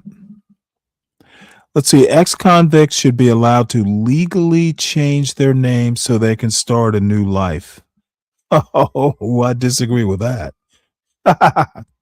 All basic needs should be unconditionally free. Going to disagree with that. Free competition fuels creativity and encourages the search for effective solutions. I agree. Driving without a seatbelt is a personal decision that should not be penalized. I disagree because it's really not a personal decision. Excessive freedom can quickly turn into chaos. Define excessive freedom? I don't think freedom can be excessive. So I'll disagree. Oh boy. Who knew there were this many questions? I'm getting bored. You gotta pay for your results. Is that right? Well, we're not going to be paying today. It's still a fun test though. So apparently you've made it all the way through this quiz. So there should be a cap on the amount of money a single individual can inherit. I don't know that I agree with that. The government should reduce company tax rates to attract foreign investors. Should reduce company tax rates to attract foreign investors. Tax rates. I'm going to be neutral on that. The government has no right to interfere in the way people raise their children. I'm going to disagree with that. There are times traditions and family values are essential pillars of any prosperous community. Agree. Developmental aid stifles a country's ability. I disagree with that. I'll do neutral.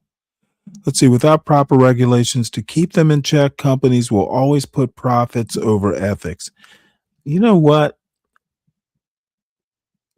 I actually agree with that.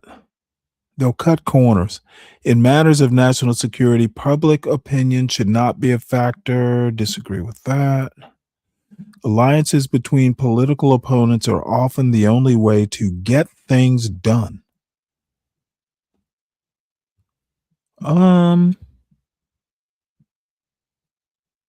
don't agree with that in an American context. Employees fired without cause should not be eligible. Ooh, I definitely disagree with that. No one should have an income 100 times higher than someone else. I disagree with that. I have been blocked. You are unable to access blossomup.co. I wonder why.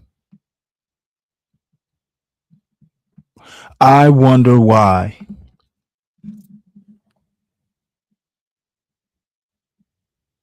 Yeah, actually they were. I'm not exactly sure why I was blocked here, but to be honest, I don't even remember where I got this poll from. It was something I was reading. Maybe it was in another newspaper or some publication. But I think it was fun going through the quiz anyway. Why have I been blocked? The website is using security service, online attacks. The action you just performed triggered the security solution. There are several actions trigger this block, including submitting a certain word or phrase, an SQL command, or malformed data.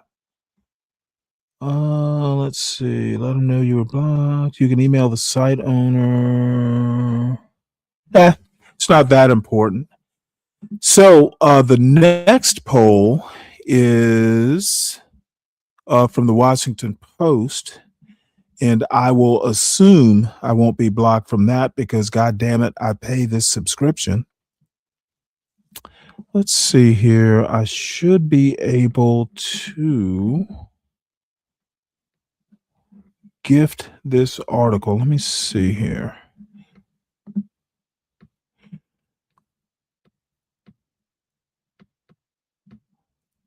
So I'll copy this link and I will drop it. There's a gift link, or I'm sorry, a gift article. Why are Nikki Who and Gavin? Nikki Haley? First I've heard of that, that they were fighting. I can't imagine over what. So this is called Are You Living a Good Life? Take this quiz and find out. So let's take the quiz. Let's see here. In their research, psychologists have uncovered 3 dimensions that people gravitate towards: a happy life, one created by pursuing comfort, satisfaction, and more joy than sadness; a meaningful life, one grounded by purpose, connection, and making the world better; and a psychologically rich life, marked by novel experiences, perspective shifting insights, and complexity. Each dimension offers a different, though not a mutually exclusive path to a good life. A happy life might end with "it was fun." A meaningful life might evoke "I made a difference." And a psychologically rich life might be summed up with "what a journey." This quiz will help you reflect on the life you're leading and what you want out of it. It will also offer evidence-backed advice on how to head further down the path you desire. It is also a shortened version of the Good Life Scale created by psychologists Shigehiro Oishi of the University of Chicago and Aaron Westgate of the University of Florida to measure these 3 dimensions. Our quiz was developed with their help. What paths are you currently taking in your life's journey? All right. So my life has been happy. You know what? I would agree. My life has been sad. I would. Well, it hasn't been that sad. Yeah, it's been normal. My life has been fulfilling, I'd say, more or less. My life has been dramatic. That I would be neutral on. It hasn't been that dramatic. My life has been meaningful. I guess if you have kids, you could say it has been. My life has been meaningless. I would actually disagree with that. My life has been enjoyable. I can't complain. My life has been purposeful. I would say yes. My life has been uneventful. Why are they asking me this? Psychologically rich. I guess according to that, I'll give it that. My life has been comfortable. I'm actually going to say it's been pretty comfortable. My life has been interesting. That's been pretty interesting. Take me to, let's see, you have told us about the life you're living. Now imagine you had the power to choose one ideal life. Take me to the last question. Let's see here. If I had to choose, my ideal life would be happy, satisfying. If I had to choose, I would say marked by contributions to society. Let's see, you're furthest down the path to meaning, which is also the ideal life you choose. You are in the 85th percentile when it comes to meaning compared to results from a sample of over 1,500 Americans who took Oishi and Westgate's Good Life Scale questionnaire.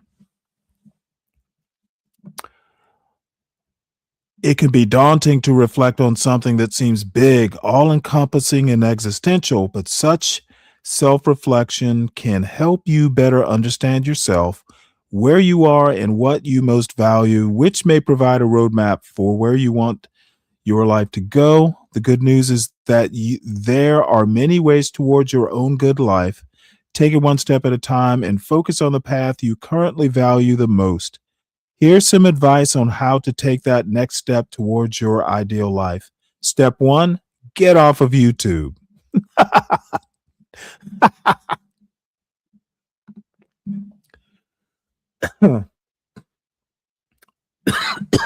Yes, I did. As a matter of fact, I printed it out.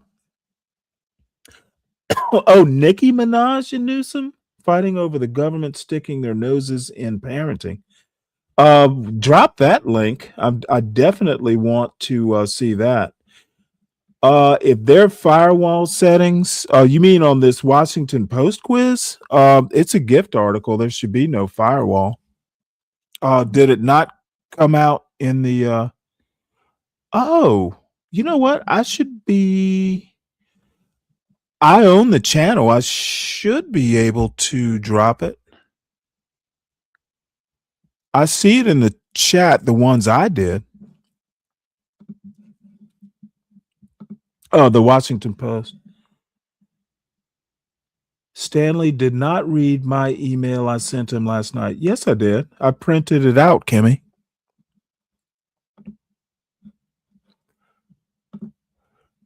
Let's see. There are 3 pathways to a good life, not necessarily you selected meaning. Second most popular choice was preferred by 24.7%. Wow. Interesting. So meaning was the second most. That's interesting. So what was the first?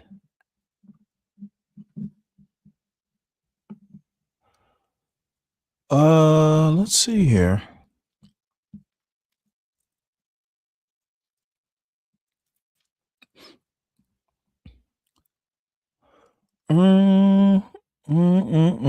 Let's see. Let's see. There are no real shortcuts to changing the world besides spending time doing the hard work, volunteer and help others, try to live more authentically, seek out moments of awe. Let's see.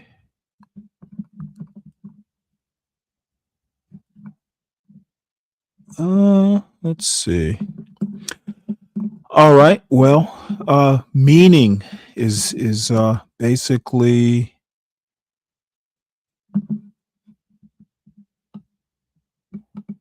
what I chose. So I don't know. I mean, my experience is you tend to only get so much out of these types of quiz. Oh, I don't know what it was some sort of let's see, what did it say? It said that there was, it seems like there was some sort of firewall, like some sort of security service that blocked it. I don't know why. And to be honest, I dropped the link. I saved the link. I don't even remember where I got this poll from. It must have been some publication. Thought it was maybe the New York Times. I'm not sure. But if it's blocked, it's blocked. It's not that important, at least not to me. Let's see. My results, you're furthest down the path to meeting and the second furthest towards happiness, which is, yeah, I got the same thing, Kim. So let's see. What else have I got here? And how long? Let's see. Almost, 2 hours in. What's up there, CKJ?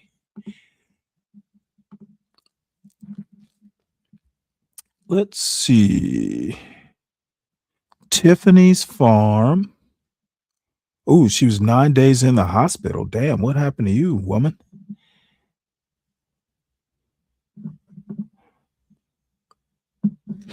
This is interesting. I see CT says anti-intellectual culture eats its own. Where are Tariq, Umar, and BLM and all of this? What is he? Is he saying? Is he saying, quote, black culture is anti-intellectual? Well, gee, I think CT and his little cohort, I think all of them are anti-intellectual. Oh, you know what? That just reminded me of something. While I'm looking to see where we go next here, I'm tempted just to wrap it up because I am actually getting hungry. I didn't eat lunch. Oh, I know. This is a video from a YouTube page, and I think it's a Substack thing too, called Conversations Aloud. It's a fairly new site. And this is called The Real Reason America is Declining. No one wants to admit this. And I personally think it's because we are all anti-intellectual. They're talking about per capita with crime stats. Well, CK, there's nothing wrong with talking about per capita when you talk about crime stats, but you have to put it in perspective. Per capita basically, indicates that there's a problem in certain demographics, and you need to know that there's certain problems. But in my opinion, we know what the problems are in the Black community. Now, none of the things we think are wrong are necessarily causational in and of themselves. That's why I don't have when people want to talk about per capita being the problem, I disagree. Per capita is not a problem. It is an indicator of a problem. And these dumb asses don't seem to understand that. When you come to me and you go, well, Stanley, per capita, violent crime in the Black community is a problem. Well, I will go, okay, but why is there a lot of violent crime? Violent crime is a problem, but what is causing the problem?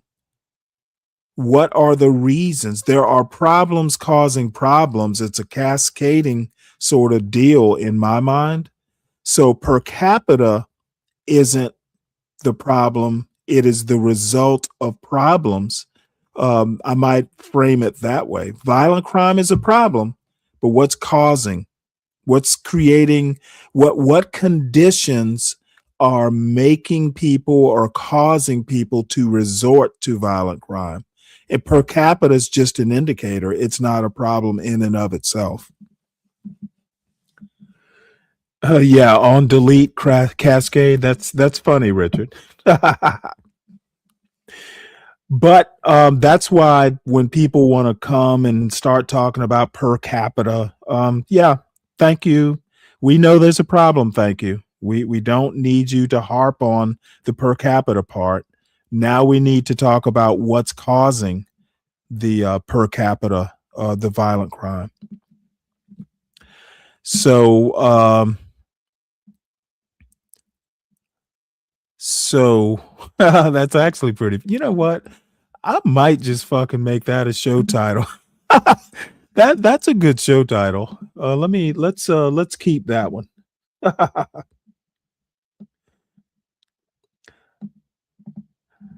There we go. We'll save that one, Richard. I can And by the way, someone appreciated today's show title. I haven't seen Sin7Cyn, but that was a good show title. Candy Cane Lane appreciated the show title, and I think the show title was made even better by the little thumbnail of the Trump administration's inner circle. So before we go to this video, well, turns out once I go, I'm not coming back later. I'm only at 2.5 hours, so I'll be around for at least another hour. But I'm not going to go late because I'm actually hungry and kind of tired. Yeah, I've been up fairly early and went to the for a checkup and all that sort of stuff. But none other than our friend and colleague, Latino for Trump, decided to get into the AI song business, and he made a song. He made a song for me, about me, I guess, not for me, but about me. So I figured I'd play it. And shout out to Speak Radio for pointing it out to me. Now I'm a member of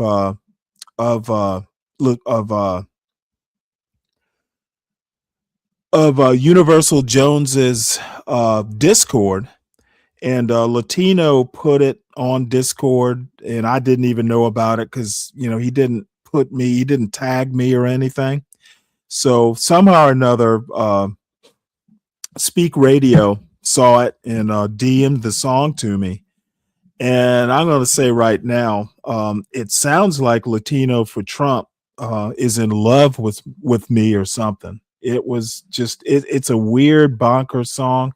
I guess he's trying to make a diss track or something, but it sounds really sad.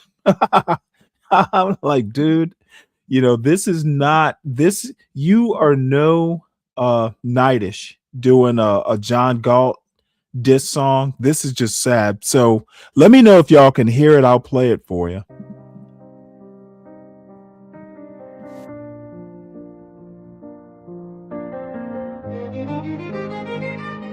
This is a song about me written by Latino for Trump. Stanley, the Navy man, thinks he's so wise. He reads all them books with a squint in his eye. Spins tales so wild, like ships in the sky. But whose words ships in the sky? Whose stories flow there? Not in. Oh no, oh no,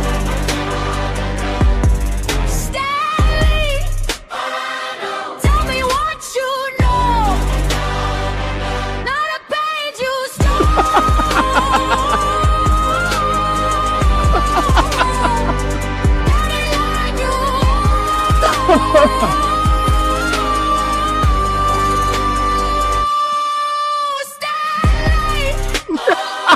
Tell me what you know. Oh no. Oh no. Tell me what you know. Oh no. He quotes from the stars, from poets of old. Says he sailed the seas where the tales unfold. But his hands ain't calloused, his heart ain't bold. Whose truths you borrow, whose dreams you swallow, they're not his. Oh no, oh no, Stanley, oh no. Tell me what you know, not a page you stole. This is so sad.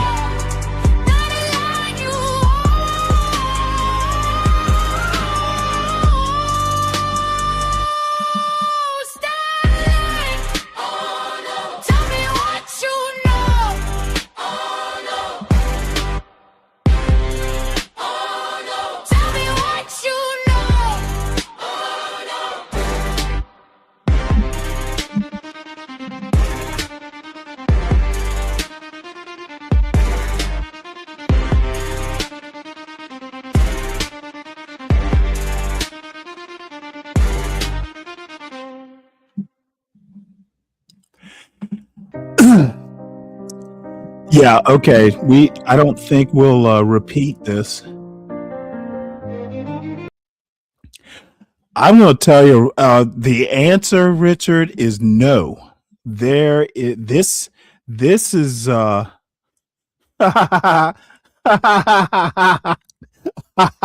Hey, let me tell you what I responded to Speak Radio, that this is so embarrassing. I'm not going to even push back. It would be embarrassing for me to even respond to this. It literally sounded like what was the Swedish group? It literally sounded like an ABBA song. So I'm embarrassed for him. So but hey, I might, as a matter, you know what I'm going to do with it. This, I'm going to turn it into like a closing theme song or something like that. It's going to be, I think it's going to be my outro for today. So, everybody, when you see Latino for Trump, tell him that it was a hit over on the Stanley versus the World channel. The Stanley versus the World show salutes Latino for Trump for his shit. You know what? It might actually win a Bigsby Award for this week. He'll be the racist of the week with this song. So anyway, let's move on and see what this video is all about. It's called "The Real Reason America is Declining." Let's see if we agree.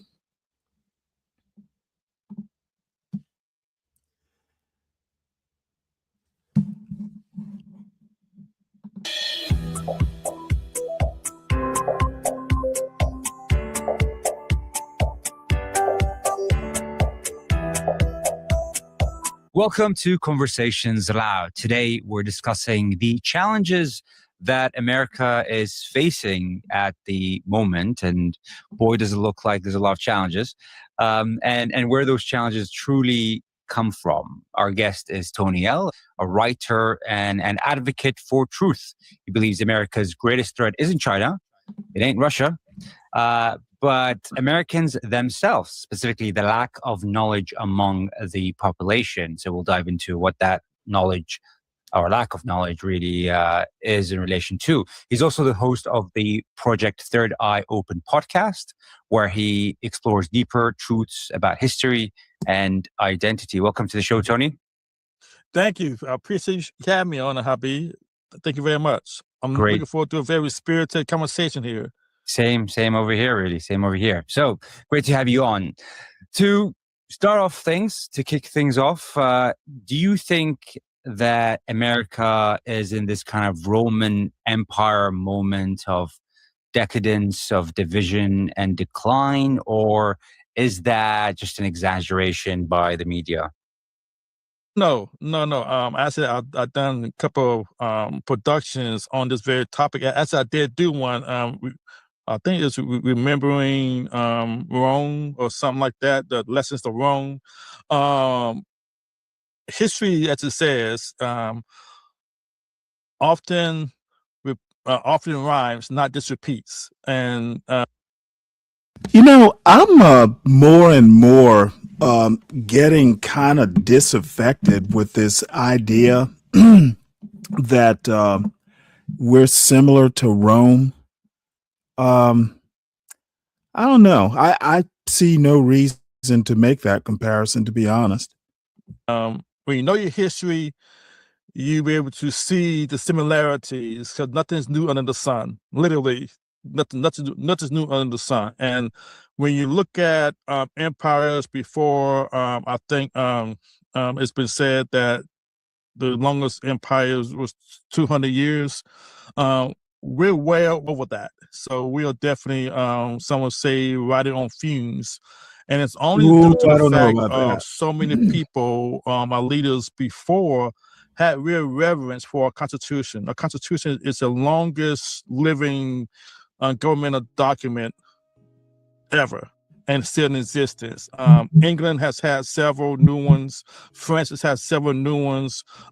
Many countries, Russia has definitely had many rewrites of the Constitution. The United States have had that one. And that's a testament to the people, because it's at the end of the day, Constitution is just a piece of paper. It's really up to the people to live by it, revere it, enforce it when need be. We don't have that anymore. So what do you mean by that? We don't have that anymore. I was going to say largely because it's not taught. Lincoln once said, what's taught in the school in one generation will be the policies of the next. And we no longer teach about Constitution. When I was growing up, What's up, man? Man of tomorrow. Yeah, what's going on, man? Oh, nothing much. Just looking at this video titled "What is?" Let's see, what is wrong? The real reason America is declining. So, Well, some of that doom and gloom shit. Okay. Well, I don't know. He said, I think he's true that that the Constitution is no longer taught, but I don't remember going into detail in high school. I don't think that's the reason. I think the reason is people know what the Constitution is and ignore it. That's currently the problem. Yeah, they don't care. I mean, the Constitution was an excuse not to go too far for Dems. Now that Republicans are in charge, they don't give a shit, and they've never given a shit about the Constitution, ever. So, what's been going on with you?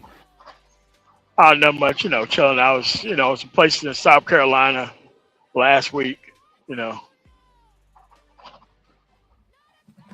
just looking Ladies Island, going to Hilton Head. Oh, really? Nice. Yeah. Oh, dude, I know. Hey, my mother's family's from St. Helena, so okay. I know all over there fairly well. Yeah, really nice, man. Like you go like 2 miles, and it's like, like Hardyville. You know how that looks, and then boom, yeah. go not even a couple miles, and you get 7 miles, and you Hilton Head, and then it's like, but this house is just, it looked like shacks just down the street. Yeah, that's what it is. Well, my mother's family, comes from the shacks. Oh yeah. Well, all that stuff, their whole YouTube shows about heirs property, a lot of that property was just, basically bought for a song. There was a show that I watched a few years ago about, a black family, and it was in North Carolina, but basically for some reason or another, the deed just, they couldn't find the deed. So who the property was actually left to got it wound up in the courts, and, God. the uncle who was kind of a drunk and ne'er-do-well wound up making a claim for the property, and he sold it to a developer. It was just a mess. And, a lot of that property over there, got sold to developers in similar situations. So, yeah, it was really cool because where my great aunt lived, it was my mother's aunt. It was literally a 5-minute walk to like some awesome fishing. You didn't even need a boat. Just walk 5 minutes. And my brother learned to throw a cast net. So, he was pulling in dinner. So, yeah, but that fishing in that area is pretty good, man. Oh yeah, it's ridiculous. But then, for all the good, when that hurricane rolls in, oh yeah, it's run for the high ground. All right, well let's see what these folks are talking about here. I'm 1965 baby. Constitution was taught. We did plays on the 13 colonies. It was in literature. It was in entertainment. It was in Reagan. Again, I have Reagan's most famous, famous monologue on my intro. He was the last president, to my recollection, to really speak boldly and fondly about patriotism, Americanism, and what it stands, what it means to basically say freedom is only a generation from being taken out of existence. And that's where we are. We are past a generation, in my estimation, because young people don't talk about Constitution. Young people from the last two particular Democrat administrations have been told to hate our founding, tear down our statues, call Thomas Jefferson and everybody else racist.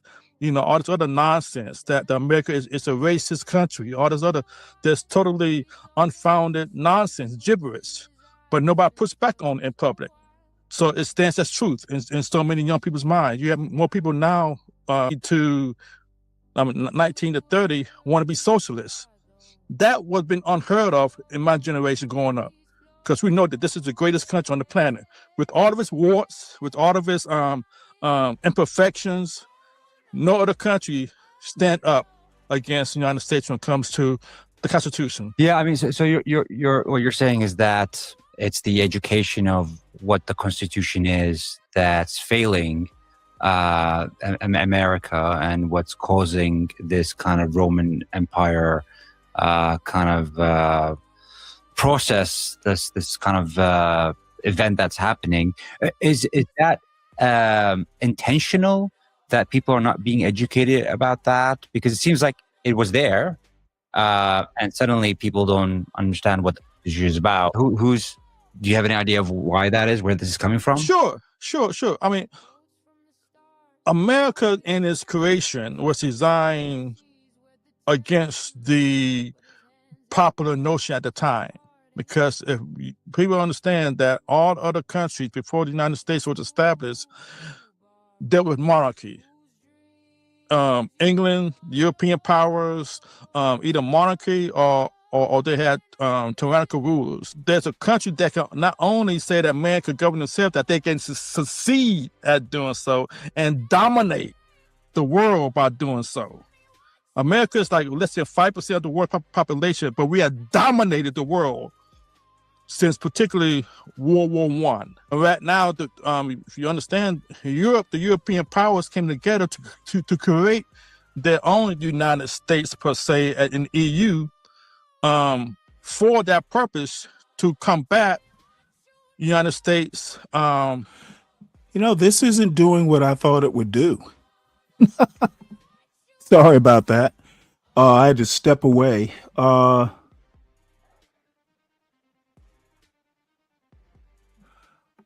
Kim.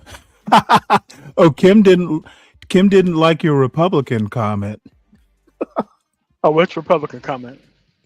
The one about I guess them not caring about the Constitution. Yeah, they don't care about Constitution. Hey, Kim, maybe I'm wrong, but didn't the Constitution say an insurrectionist could not run for president? He was an adjudicated in Colorado, my state. He had a case. He had an attorney. They fought for it. It was adjudicated up to the state level Supreme Court, and the actual United States Supreme Court said that states can't decide whether or not an actual candidate gets to be on the ballot. But that's exactly what the actual amendment said.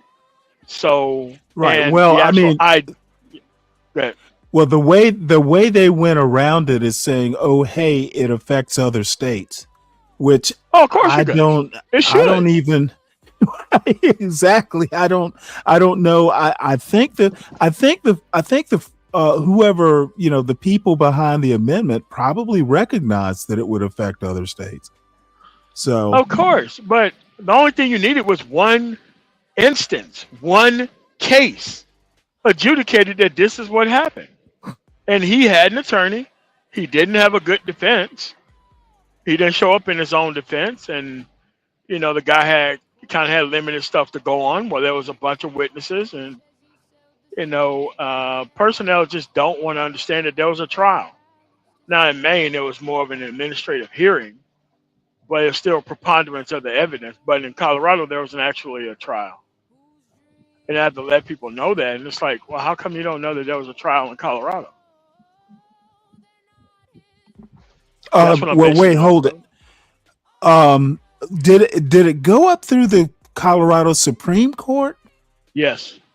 Okay, and from there it went to the because I Actual actually Supreme Court. listened to the Supreme Court hearing. Yeah. Yeah, it went from the court to the actual Supreme Court. Yeah, Right. went all the way there. So what do you And they think of didn't this refute video the so actual far? facts of the case. I mean, you know, No, it's no, a no, no, no, no, normal. no, no. Ho, ho, ho, ho, ho, ho, ho, ho. Zhang, no, sir. Okay, that's not how it works. I mean, the states control their elections, and if a state decides to take a candidate off or determines that the candidate is not eligible to run in that state, who cares? It's not affecting a national election directly. It's affecting the state election. Okay, either states regulate their own they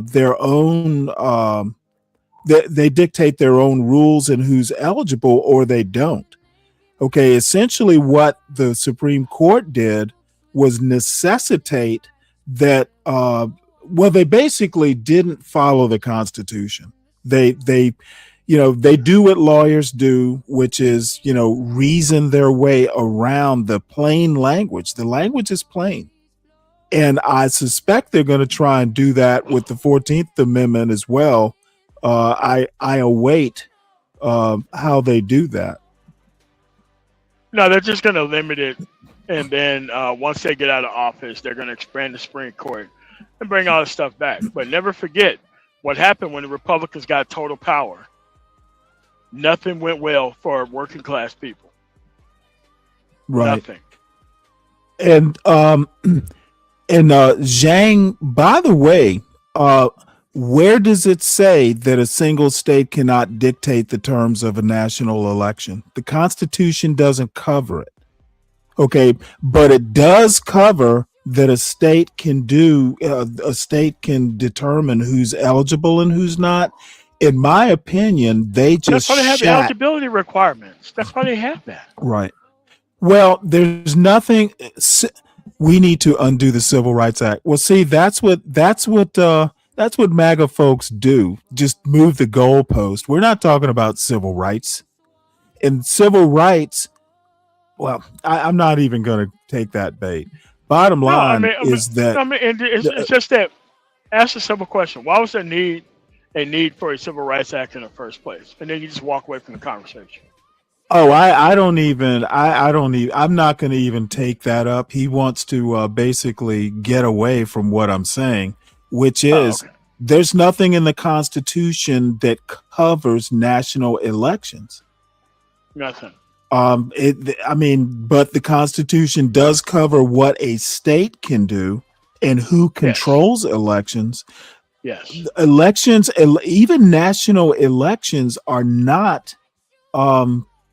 National elections are just because everybody's doing. They're voting for.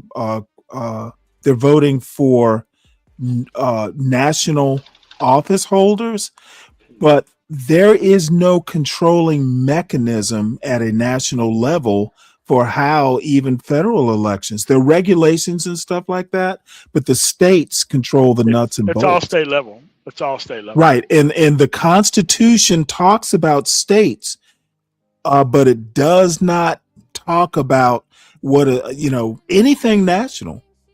I just think that they basically did some fancy footwork and talk about judicial activism.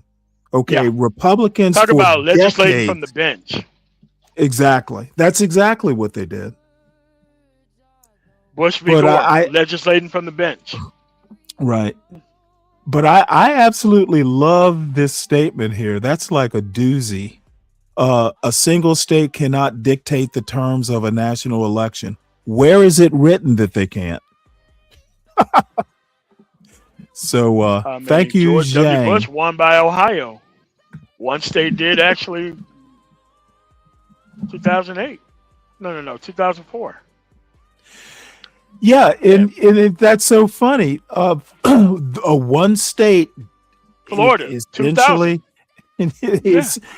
Who said? Now you just said a state can't affect a national election, and Florida did just that. In 2000. these guys are just Zhang, you know you're my buddy, but dude, this show that we're watching on the screen is exactly what this dude's talking about. You got to think your way through it, son. States can affect national elections. Texas, Supremacy. unilaterally. And well, that what? has Yeah, not what gone they're well. doing, this redistricting that they're doing. Yes. What is that but a state affecting a national election?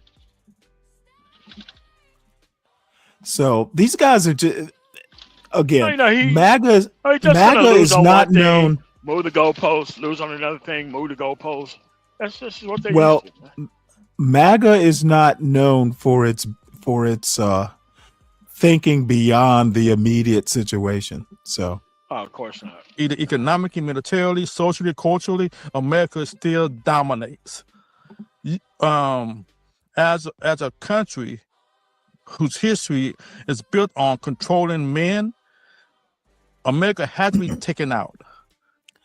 And particularly after World War II, where our educational system has been turned upside down to no longer teach the greatness of our country, either academically, What is he socially, talking about? anywhere. I'm not exactly sure.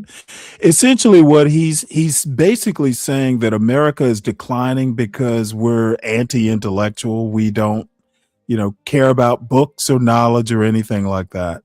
The bad thing is the way. Problem that can be controlled nationally.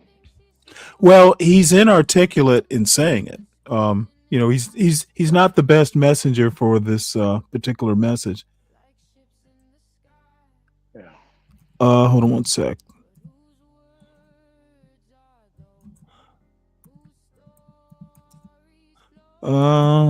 Is all. This is what happens when you don't get a chance to watch videos before you show them. I might not have shown this one. He's got a bunch of books behind him now. It's really it's coming full circle now when you look at, again, how the educational system has completely abandoned civics, has abandoned while their domestic citizens are catching hell.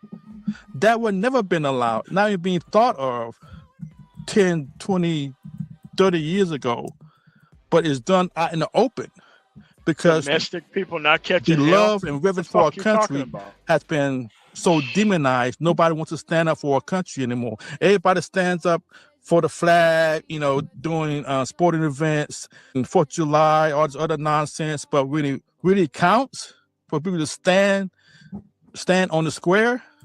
They're nowhere to be seen.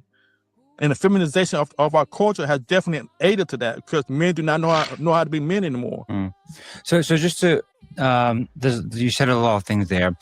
Just to kind of go back to the intentionality of this, of what do you feel is in charge of changing the education system, and why would they do that if it weakens the country? It doesn't destroy the country. It weakens the country. Again, the ultimate goal is to bring the United States to the table, not at the head of the table, but in the middle. They don't want the United States to be that shining light on the hill. You don't see a reflection of American values. He's basically saying that the Republicans don't want America to be a shining light on the hill, I guess. He's basically saying America's going downhill because we're not teaching our kids to know much of anything. And I agree with that. He's basically, this Florida, for instance, wanting to what did I do there? Florida wanting to push a patriotic education, which I think is not an education at all. It's propagandizing. No, I mean it's kind of like religious education. If you want to, there's a head, there's a place where you want to take the education to. I mean, for people who don't want to teach history, to talk about patriotism over and over again, I think it's wild. Well, I mean, they want their version of history taught. You know, the slavery wasn't that bad, and you know, one of the things that made me laugh was in the Florida curriculum, somewhere in their teaching about slavery, they say that slavery actually was beneficial because it taught some slaves skills. So talk about a silver lining, I guess. But I had to laugh when I read that. The same way you learn skills in a Soviet gulag, or the same way you learn skills in a North Korean prison camp. Okay. And Zhang, all I have to say, Zhang says, Stanley, just stop your nuts. I'm going to say, well, Zhang, had you been on the Supreme Court, you would have been the 10th. You would have been the 10th vote that was wrong. Just because the Supreme Court was unanimous in the decision, that doesn't mean they're right. It means the liberals were wrong too. But here's the thing. What constitutional scholar came out after that decision and wrote an article about how right they were? Zero. Zero. Not Jonathan Turley. No one came out and said any, because if they did, they would have been kicked out of whatever teacher position that they had. The amendment is quite clear. Okay, well, I'm not exactly sure what your criticism is. Stanley offering a full-throated defense of states' rights in rejecting the Supreme Court's unanimous ruling. Well, I think what I'm doing is defending originalism. The problem with these folks who claim to be originalists is when the original language or the text actually doesn't agree with their politics. They all of a sudden are not so originalist. I thought it was very clear about who gets to decide who's eligible to appear on a ballot in a certain state. It's clear. The language is clear. And what would disqualify you from doing that? Right. Now, and when the amendment came to be was also pretty damn specific. Right. So I have no problems with states' rights when they make sense. So I know what you're trying to say, Zhang. I'm not against states' rights. The problem is if you're trying to compare what Colorado did, taking Trump off the ballot, with, say, gerrymandering or something like that, where you're actually violating civil rights, those are actually two different animals. They're two different issues. They're not even similar. Or more socialist, if not more communist values, as opposed to American individualism values. So you can't have a country who strides in individualism dominating the world. So you got to bring that country down to bring them to the table in a community setting, like pretty much the previous president was all for, leading from behind. Where this president is totally opposite of that. He wants to lead from the front, which America's always done outside of Biden and Obama administrations. Yeah. So you said there about individualism, which is what America's about, and then collectivism, which is what other nations may be about. Is there something wrong with thinking about the collective, about something bigger than just the individual? It's relative, right?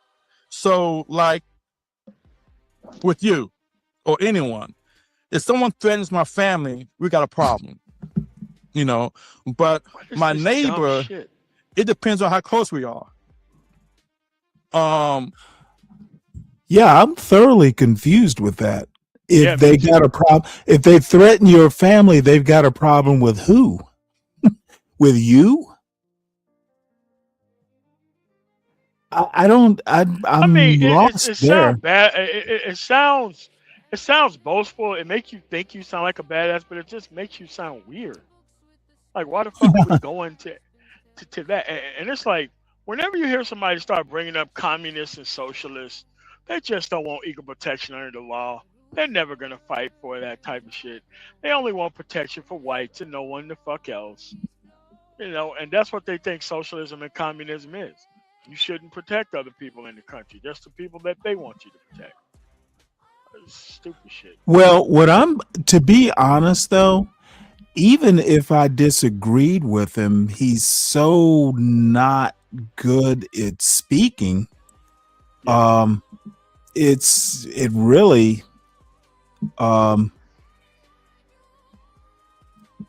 yeah, this is hard to follow because he's just not good at his English isn't that good. I But he don't thinks know he's having why. an intellectual conversation. He really haven't said shit. Well, it says here, it says here, wait, what did I just read here? It says Hadi sits down with Tony, the host of the Project Third Eye Open, for a direct and unfiltered conversation about America in decline. Somewhere it says in here, Tony is a sharp political thinker. And he might be a good thinker. He's not a good speaker. That's his problem. Tony explains why deeper roots of American culture decline. Yeah, I imagine we need to move on from this because it's hard for me to follow this dude. This is outrageous. As a matter of fact, I am about to get the lady on the top right's book. I mentioned it last week. It's called Furious Minds, where she talks about MAGA specifically. Some of these Claremont academics were like her. She studied under one or two of them, and she basically, talks about them from the inside, some of the problems that they present to liberalism in general, basically democracies, liberalism, and how weird they are. And at some point, maybe this week, I want to talk about Patrick Deneen and some of the people she talks about, but I haven't read the book yet. I'll have to get around to it. But I need to go in, even though it'll be boring, and basically talk about, the actual, like the classical, the philosophical version of liberalism versus a lot of these guys like Patrick Deneen. I'm not going to even bother talking about Curtis Yarvin. I don't even know why people give him any credit at all. But the Christopher Rufo types, some of these guys, need to be talked about in a little bit more detail than I generally do, just for the sake of getting it down on paper. These folks are actually what they're doing isn't working. MAGA is not working. And we're literally seeing all these crackpots. Like, did you hear about this Tim Pool situation? Which one, the Russian money or something else? Oh, no. This is here in the last week or so. Tim Pool went on just this screed. Yes, I did see that online. Turns out like the a person whining and crying fucking child. Yes, I did see that. Well, it turns out he was blaming the left for the shots fired in his driveway into his house. It turns out it was his brother. So he was out blaming the left for all this. It turned out to be his kinfolk. Apparently, he and his brother were feuding. I'm like, You know, how do they just not drum him out of MAGA?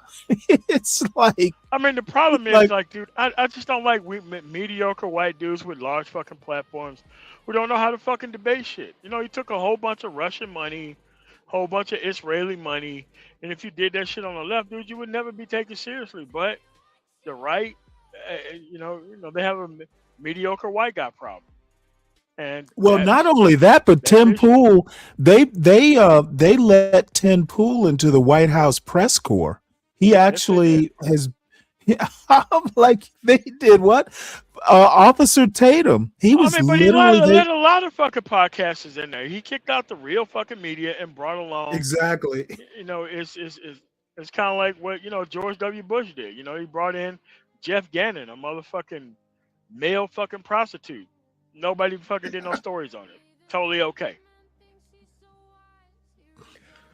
Did you hear about the and I covered it a little bit before you got up here. Vanity Fair, basically Susie Wiles, Trump's chief of staff, basically did a two-part interview with Vanity Fair, and supposedly, supposedly it did. It raised a little bit of a kerfuffle, but I went through it and it didn't seem, I think they'll just brush it off. She had a couple hot takes that weren't that hot in my opinion.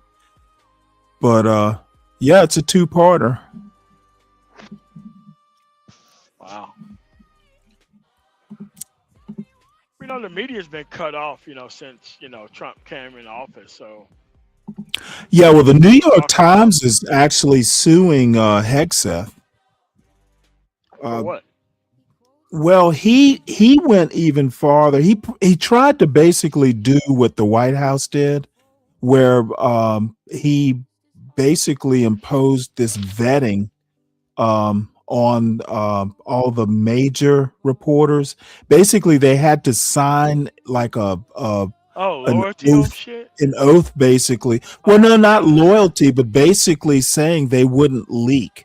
Like, you got to promise. Oh well, you can't do that with the media, bro. That's the whole point of Well, journalism is to give. that's why they're suing. Okay, so how Basically, do you uphold that in court? Because they've already said that you can't have people dealing with the government. I mean, they tried this shit during the first Bush I'm not Bush, but Trump administration, where he tried to do non-disclosure agreements with everybody who signed up to be with the Trump administration, and the court knocked that down the last time that Trump was in office. So I'm not sure what is he talking about, trying to put these people on some type of leash that they can't report and do stories. And it's like, come on, dude. It's not how that works, man. well, apparently, Hegseth thinks that he can do it, and he's going to wind up in court. I just, Oh no. He does it up front, and then he gets told by the court years later that he can't fucking do it. This is how they normally do stuff. They go for it, do what they want, ignore the actual court because they run the Justice Department, so they're not going to prosecute themselves, right? So right. Well, the courts are a whole different branch. So, I mean, now they can ignore the courts, which they seem to have been doing. yes, And they in have. this case, like the federal judges, they sued Trump to try and halt the East Wing construction. And federal judge basically says the construction can continue, but they have 2 weeks to submit plans. I'm like, why not just say fuck it, let them do it, and not Trump. They're not going to submit now. plans. It's too late. The thing I know. To be honest, I don't. I mean, what would be the purpose of halting construction? The time to do it would have been like that. Really? Well, to be honest, the time to do it would have been before the construction. The time to do it would have been before even the first sledgehammer started knocking stuff down. Could you imagine if Obama went there and decided to want to redo the White House? What these same conservatives would be saying about that shit? Unbelievable. Let's Zhang, let's try and avoid using the that slur there for Wajahat Ali. Is he even Pakistani? I thought maybe he was Indian. But let's not Guy use from the Australia. no, he's a Substack. I know him from Substack. Wajahat Ali. Yeah. But let's not use Paki as a as a slur. Let's show some class. So let's see, where do we go? Oh no, what? Oh, this is what I wanted to watch. We'll watch a little bit of this. And just so you know, the guy who runs this is a channel called Dog Shirt TV, and Ben, damn it, I can't think of his last name. He works for Lawfare. He's the editor in chief of Lawfare. This guy in the lower right corner, which is a Brookings Institute operation. He started this channel back during COVID. Originally, the show was called In Lieu of Fun. And I actually used to watch that show every afternoon. It used to come on around 4 or 5 o'clock. And just a bunch of Brookings Institute people just hanging out, talking shit. Oh, dude, I loved it. I love these guys. The Lawfare crew, they're actually pretty entertaining. But, you know, what can I say? I'm a boring fella. But the lady in the upper right, her book has just gotten blockbuster reviews. So I want to hear a little bit of this, and I'll get her book sometime, and probably tomorrow. I got a few books I need to get from Amazon, and I don't know when I'll have time to read it, but I'll make some time at some point. Well educated and versed in things. And we're live. Okay. It is Thursday, the 16th day of October. I will leave it to John Hawkinson to tell you whether that is or is not the Ides of October.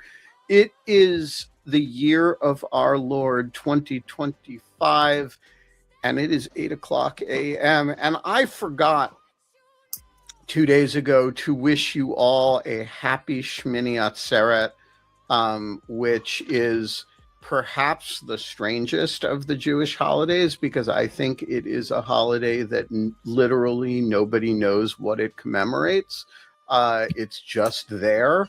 And but it is important to observe it and to give it its due. It is 8:01 a.m. The estimable Holly Berkeley Fletcher, still bedridden, is here with us because she was so excited to meet our guest, the estimable Mike Feinberg, who is, I believe, the only current or former employee of the FBI who is capable of having the conversation that we are going to have with Laura today. Was just peppering me with questions by text. Is she a West Coast Straussian or an East Coast Straussian? Can I ask her about the Claremont Institute, or is that too much of a tangent? So we are rearing to fucking go right here. Look, but before we do, I have a very brief monologue, and I know what is on your minds, people. You are wondering why my tagline still says struggling with lust. And I want to tell you that the answer is that the struggle never ends. I was on Instagram and Facebook yesterday, and the algorithm is super confused right now because number one, it fed me pictures of Laura at Politics and Prose with her book. It fed me unboxing photos of Laura with her book. And it also fed me the most extremely inappropriate influencer videos I have yet seen.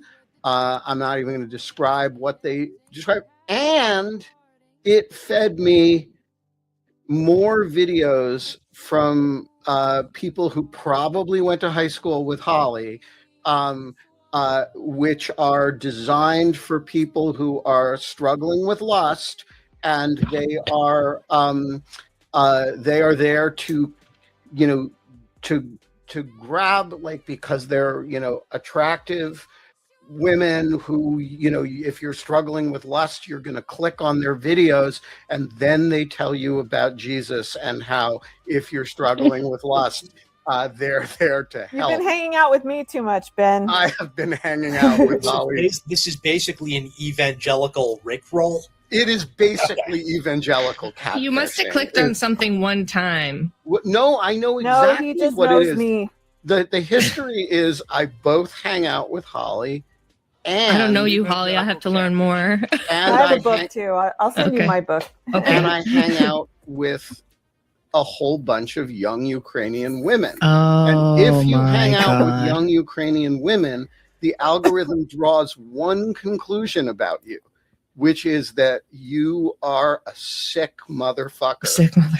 And you really want to buy a young woman. And Oh it's my a little God. bit confused about what ethnicity of young women I'm currently trying to buy, because I have not actually purchased any of the Ukrainian or Russian women that it has tried to sell me, but it is convinced. And so you get all the people, all the influencers, in addition to stuff about Laura's book, and you get all the influencers who are trying to appeal to pervy middle-aged guys. And I just want to say, Many of whom are evangelical and probably buy women off the internet. look, I report, you decide. I am not ashamed of my algorithmic. I think too many people are ashamed of their algorithmic feeds. Mine because still insists I need to dress according to my style archetype, but we covered that. I clicked once on a strange body thing that popped up, and then That's for it. weeks and weeks, it was just the most bizarre things, and I had to actively I didn't want that, so I tried to change it. Also, the ones, my favorite ones, which I share every single one with our co-host Eve Gamon, are the ones about how you know if young women are trying to seduce you. And it is a crazy stream. I mean, people must be watching them, and so I sort of feel like, because people are a little bit. And by the way, I have this theory that I can't test, which is that the range of shit that gets fed to men is actually broader than the range of shit. And somebody who is slowly collecting the complete works of Bonhoeffer. They think we're one person, and the recommendations get pretty fucking weird. Yeah, so I have a similar thing. My wife and I share an Amazon account, and it definitely raises multiple personality disorder confusion in the algorithm, though not as extreme as somebody with your Halloween decorations and your wife's reading proclivities, all of which is a long-winded way of saying, and perhaps a TMI kind of way of saying, that the sun is shining, the birds are chirping, the motherfuckers may keep motherfucking, but folks, it's going to be a great freaking day. And Mr. Cactus? Oh, sorry, wrong one, wrong button. Wrong button. Dog Shirt TV, a booking revolution in morning television. But wait, it is someone's birthday. Yeah, it is somebody's birthday. The Cactus got it right. Now I can't get the happy birthday song. Happy birthday, Mike Feinberg. Oh, wow. sorry. Happy It's out of birthday, control. Mike. Thank you. Can I give a quick shout out? Wait, you gotta let me finish I mean, you're watching Dog Shirt. You are watching is Dog out of Shirt control. TV, and it is a freaking revolution in morning television. And one of Well, I the thought they were going to revolutionary get to features this topic. is that, and there are yet, or is Well, it? it's in stores, but it's not released until November 4th. It's weird. It is no, not it available happens. for those order. of you who don't know, all book release Amazon dates yet. are Pre-order. Tuesdays for reasons that nobody understands, and I've never gotten a. Is that true? Yeah, all book. Look it up. November 4th will be a Tuesday. Okay.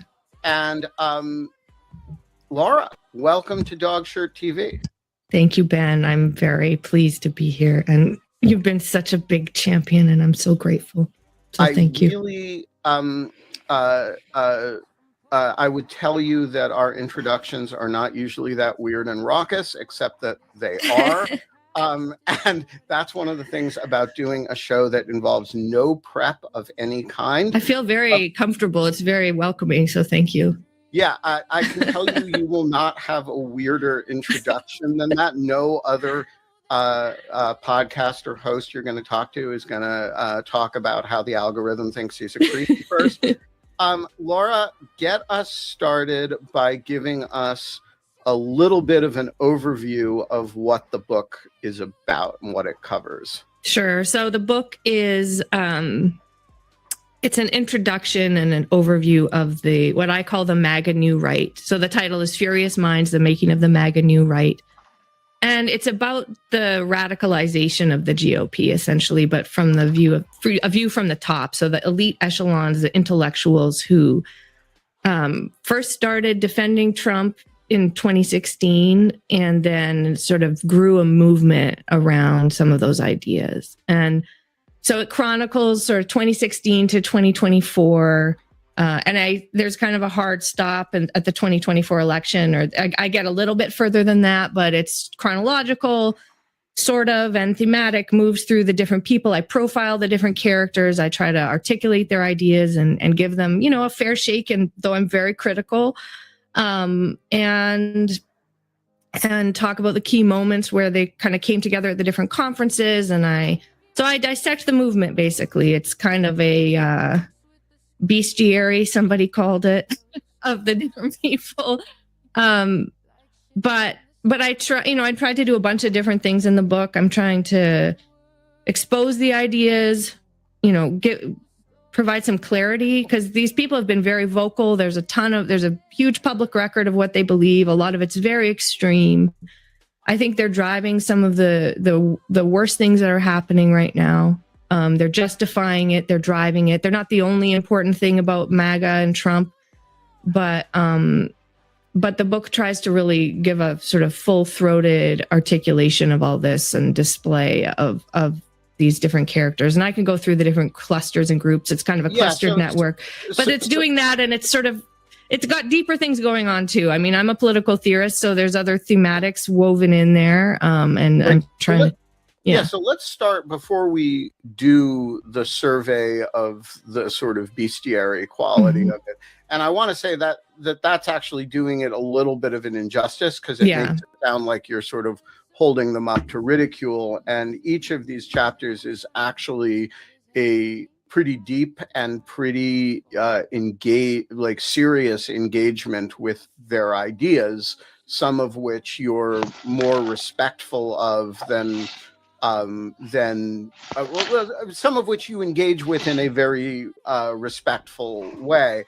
But before we do that, let's expand a little bit on the I'm a political theorist. You sort of come from the belly of the beast, in that you trained in the middle of one of the movements that features rather prominently in the book. So tell us a little bit about your background and how you got wrapped up with this crowd of peculiar misfits. Sure. I mean, I don't want to overstate it, Ben, just because but I studied Don't worry, I'll overstate it for you. Yeah, you can overstate it and then I'll correct you. But so I studied political philosophy with a bunch of conservatives. So I think it's fair to call them conservatives. And it was certainly sort of in the middle of the Straussian intellectual world. And that's an important kind of dimension of what I talk about. But the group I come from, they would be pretty offended if I called them the belly of the beast, because the specific people I worked with are not Trumpists. Of the beast. Huh? The appendix of the appendix, yeah, something like that. I don't mean the belly of the Trumpist beast, no, but I do mean they are West Coast Straussians. Well, my people were not West Coast; they were East Coast Straussians. Okay. And so we could talk for hours about that, and I don't mind, but they're different. They're a different style of Straussian, and they have different pathologies, and I'd have to write a different book about some of that. But this book, I do talk about Strauss and Straussianism because it is important. And I applied for grad school at Claremont McKenna College, which is the belly of the intellectual West Coast Straussian beast. So, I could have gone there. And I didn't want to, because even that was 20 years ago or more. And I knew that was not my thing, because it's always been pretty sort of bizarro political in a way that I didn't like. So anyway, yeah, so I come from the Straussian world. I come from from Edmonton, Alberta. I did my undergraduate degree at the University of Alberta and was sort of on a complicated path. I wanted to be a medical doctor in the third world, kind of save the world type person, but I also loved political science. And so I was doing all the requirements for a political science degree and, pre-med. And then I had to take a required course in political theory, which was like in my third year of college. I didn't want to do it.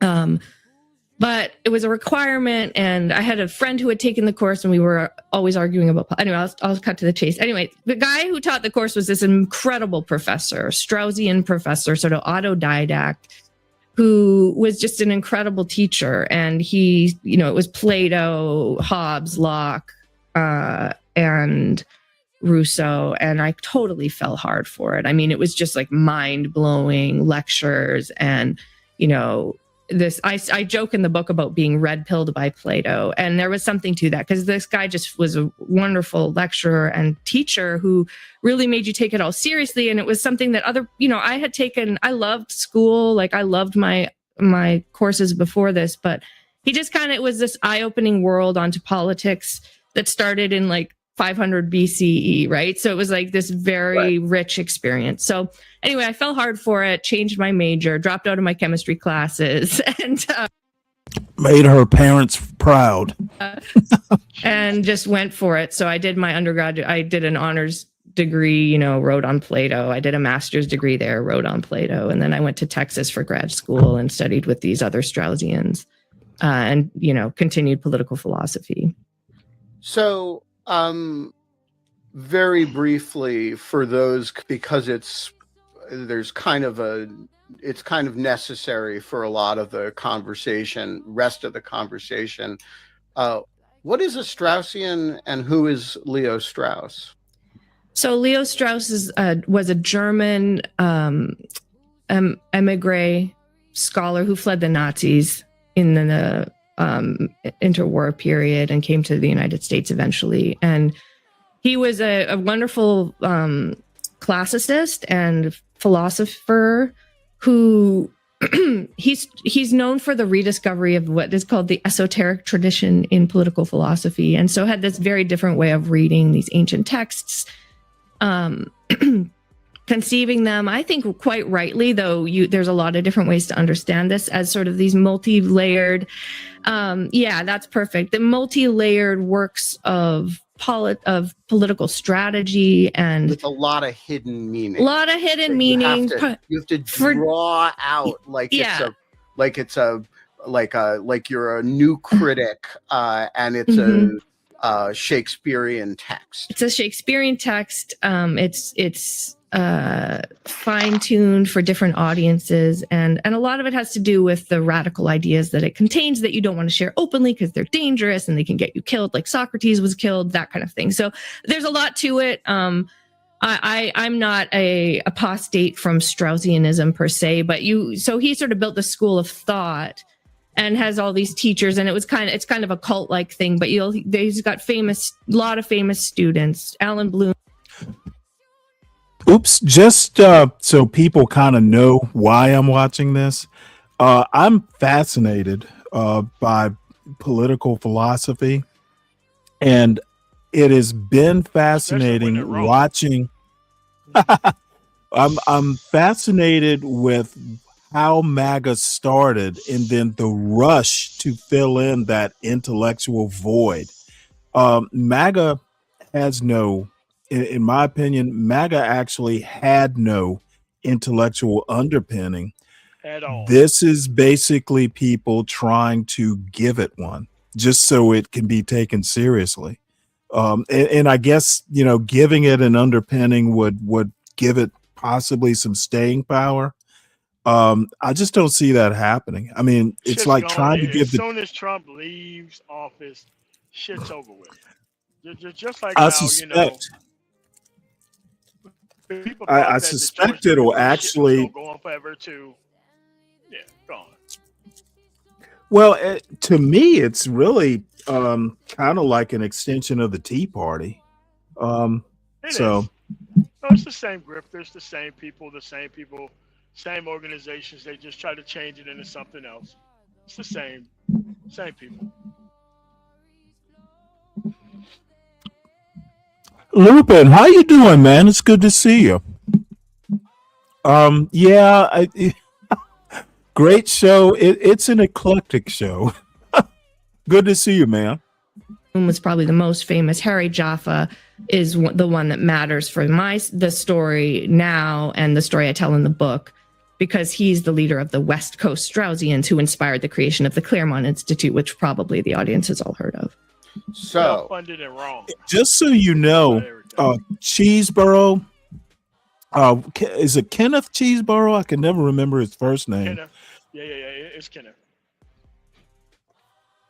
He actually I think he did a plea deal here in the Georgia voting, vote tampering, voter fraud case. And then who's the dude who Eastman? I think it's John Eastman, who is a bigwig. I mean, he was like at ground zero of January 6th.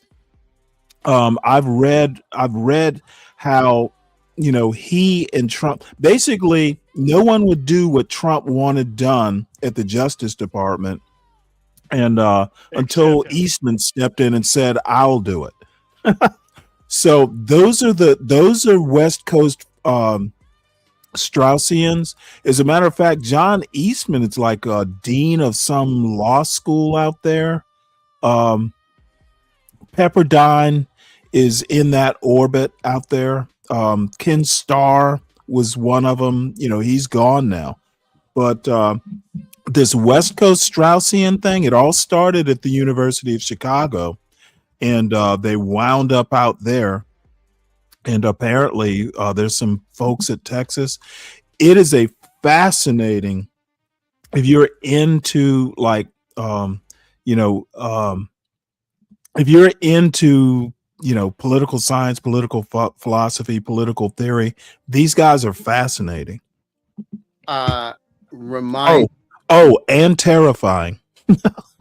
Me someday to tell you, or ask Bill Galston to tell you about the one time he went to office hours with Leo Strauss when he was a young graduate. He's told me that story, but I can't. I have terrible memory. Yeah, so he's got a lot of good stories. Yeah, but that one is spectacular, and I use it all the time when people ask me. Not that I compare myself to Leo Strauss, but the story is that Bill spends the whole semester, 1968. Strauss is at the end of his career, Bill is a young, promising political theory graduate student, spends the whole semester getting up the courage to go to Strauss's office hours, goes in, asks him his question, and Strauss presents several well thought out paragraphs of an answer, after which Bill says there was really just nothing left to say because the answer was so complete.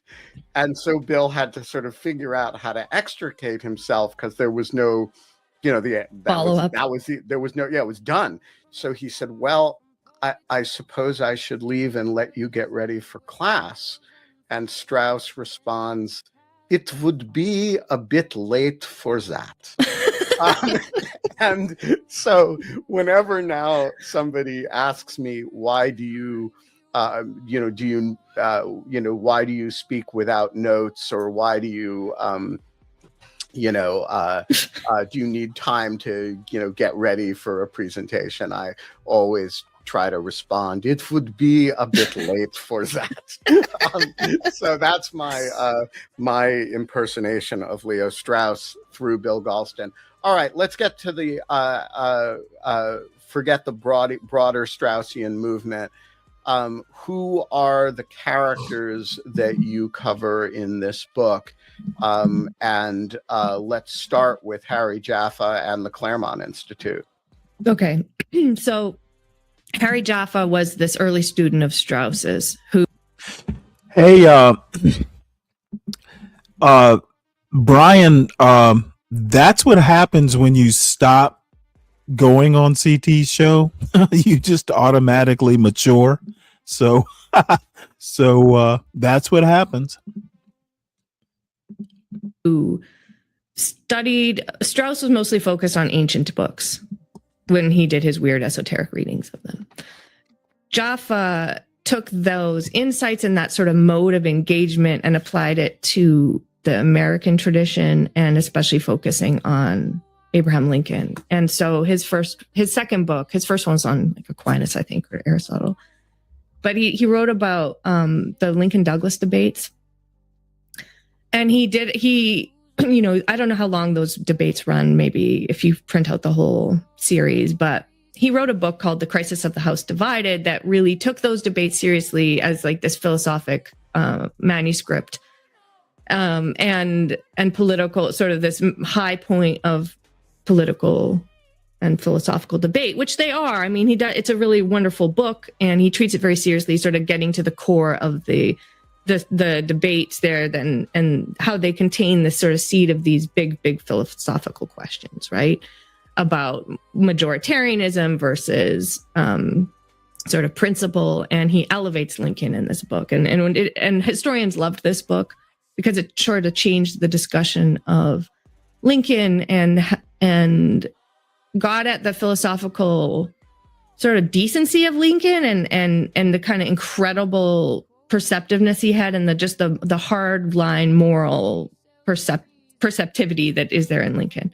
So he does this wonderful book, and that is it's just really forceful in drawing out the principles that Lincoln was working with. But if you read the Lincoln Douglas debates, you'll see that, right? It's not like it was totally revelatory.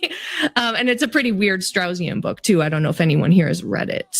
But it's kind of wonderful. So Jaffa writes this big book on Lincoln, but that's partly what he's known for politically. And he wrote this famous line in Barry Goldwater's speech about extremism in the service of liberty is no vice, and moderation in pursuit of justice is no virtue.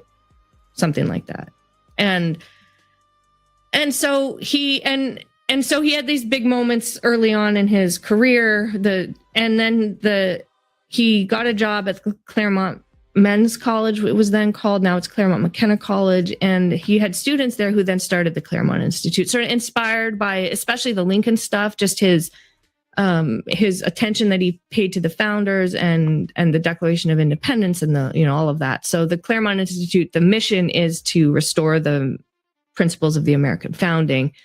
And over the course of a few generations, I mean, Jaffa wasn't always super involved in the Claremont Institute, but he was always there, but he wasn't he wasn't leading it necessarily, but he had these students who had this big project and made this think tank.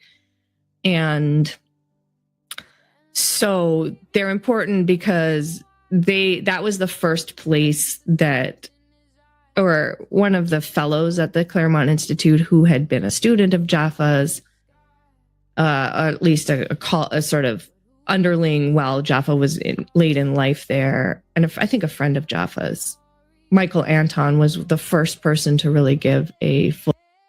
Just out of curiosity, all the people who are Trump fans out there, do you guys care any about, the Straussians and the, all these people who are basically have been around, they're all Reaganites. A lot of them are, now they're trying to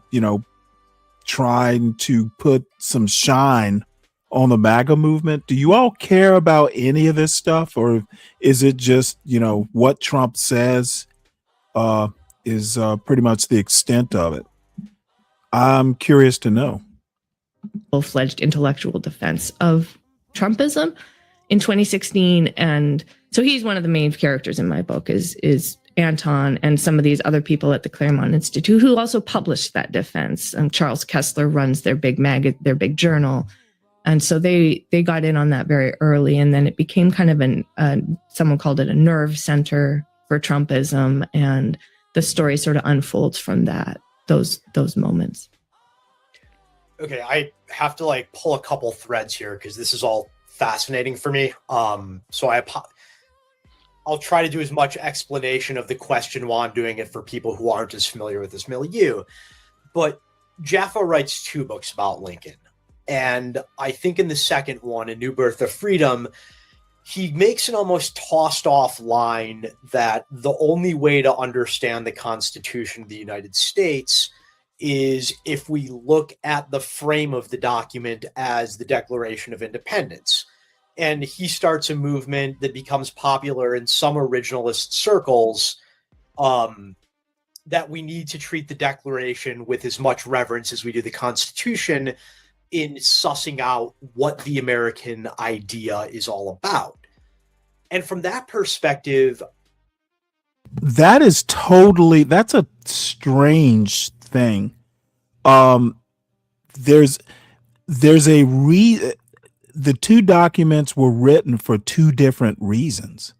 The Constitution was basically, I wouldn't call it a knee-jerk reaction, but it was basically written because what the Articles of Confederation had constructed wasn't doing anything. And these people were, these elites were afraid that, oh shit, some of these, everyday people are starting to get frustrated. Basically, we need an army. We need a way to deal with whiskey rebellions and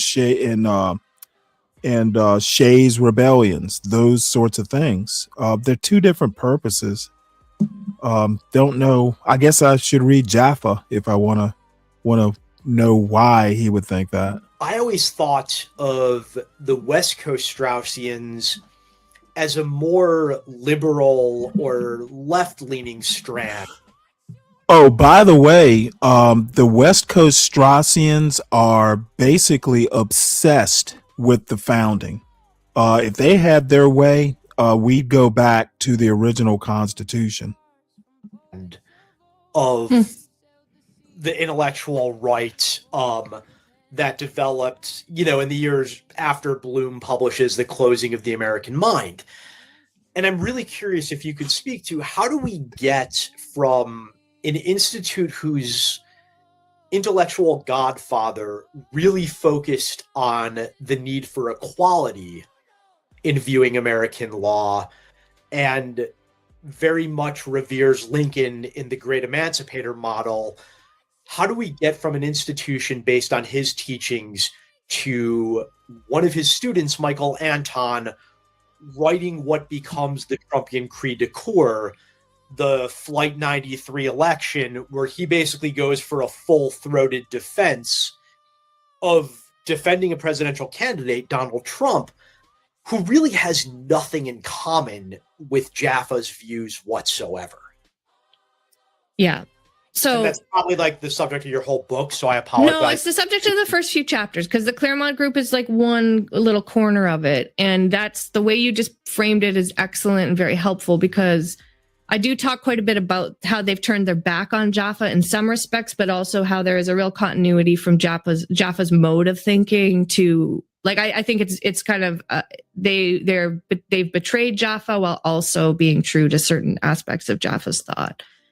And so, but Jaffa, you're right. He's sort of known for, I think I call it declarationism, and that, I mean, the creedal belief that America is kind of founded on an idea, the ideas in the Declaration. And in that second book, well, so, and I think you're right to think of it as kind of left wing, because the focus is certainly on human equality, right? Like that's the whole sort of core of what Jaffa's defending, and the human dignity and equality, against slavery.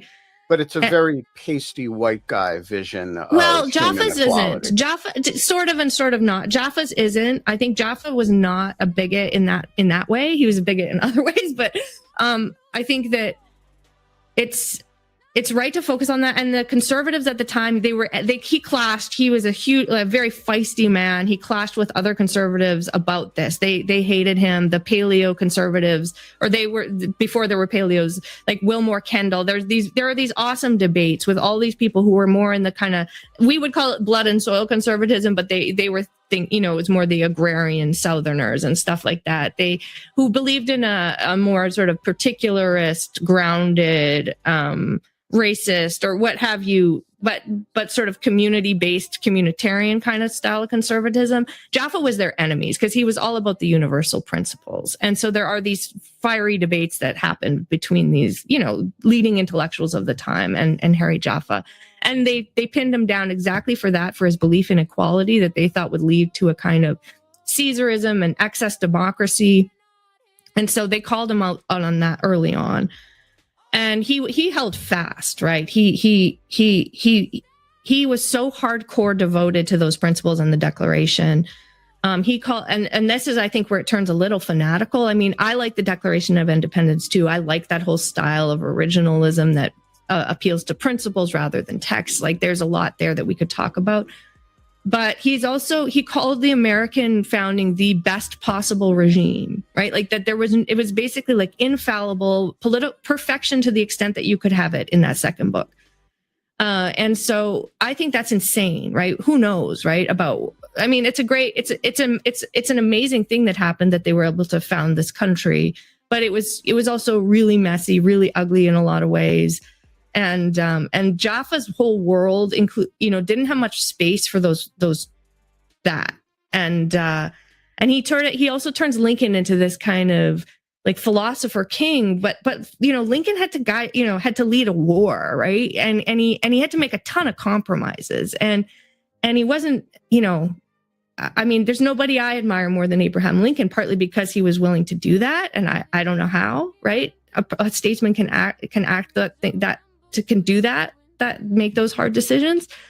But Jaffa turns him into this, basically a character in a Platonic dialogue. So it's very weird. There's a lot that's really weird about Jaffa's way of thinking. And he's so devoted to things like natural right and the kind of idea that this is all written in the stars and the American founding is perfection, that he ties himself also to an extremely narrow and moralizing outlook in more broadly. I talk about how he's a complete homophobe. I mean, a lot of people were much more homophobic back then, but it's aggressive, it's nasty, it's vocal against his own friends. I mean, it's really repulsive looking back on it. And and it's not just a quirk, he ties it to his natural law philosophy, right? And so there's a kind of fanaticism in Harry Jaffa that I think gets taken up by his heirs at the Claremont Institute, who have also, but I should say, and I'll stop, and they explicitly in some of the early writings about Trump turn their back on Jaffa and the declarationism that you mentioned and brought into this and call themselves Paleo-Straussians. And so that's sort of they're basically saying Jaffa was much too hung up on the Declaration and the universal principle stuff. We want to note that there is something important about place and like what some of them are now calling like heritage Americans, and basically being white. And they're quoting white supremacists in this weird online. Brian, I didn't say the Declaration of Independence isn't a foundational document, American document. I'm saying it's not the Constitution. Okay. The Declaration of Independence is not the law of the land. The Constitution is. Secret journal they wrote before some of this stuff got public. And so they're sort of, and Michael Anton is explicitly saying we reject some of that universalism, and it's time to kind of narrow in and protect traditional America. All right. So your phrase, or your use of the phrase Paleo-Straussian is a great bridge to our next beast in the bestiary, the Bronze Age pervert. Who is Bronze Age pervert? Oh, come on, you're going right to the gutter, Bill. Ben. But I mean, do you want to? Is he struggling with lust? I don't think he struggles. I don't think he's struggling. I think he's high on life.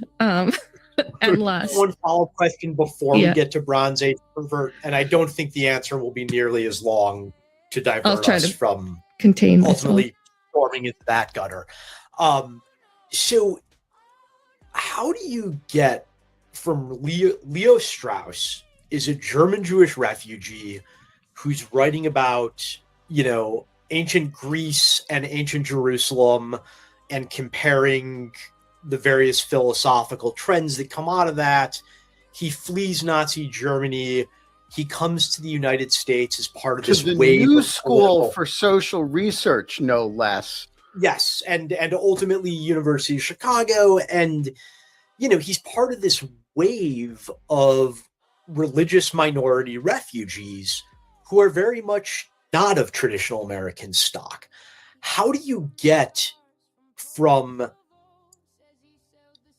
considering him to be an intellectual forefather of your thought to this sort of like blood and soil Americanism? Because there's I feel like they're missing a couple steps, or they're just not intellectually being honest. Probably the latter. I mean, Leo Strauss focused almost exclusively on what we call Western Civ, right? And he was probably one of the best advocates for that tradition. I mean, I love that tradition now, thanks to Leo Strauss and his students. And it was completely counter to the cultural of sort of critical thought, activism that was also part of that story, right? Like Alan Bloom, right? Wrote The Closing of the American Mind. There are critiques in Strauss that I think weren't very well versed in sort of contemporary America. Part of the criticism I raise in my book is that it's all very abstract, very unrooted from like on the ground events in the 60s and 70s, a lot of Strauss's thought. And from now it looks extremely conservative and kind of like clueless about, the civil rights movement. But they weren't just clueless. They were actively opposed to a lot of that, a lot of the Straussians but Strauss, I think the deep thing here is that Strauss was deeply concerned about nihilism and for good reason, right? He thought, I think that part of what had happened in Europe was there had been a loss of grounding in sort of traditional moral understanding, and that had unleashed all kinds of crazy forces in the world, from Marx to Nietzsche to Nazism. And so that he traced the cause of that to a loss of moral foundations and a loss of sort of just basic moral order.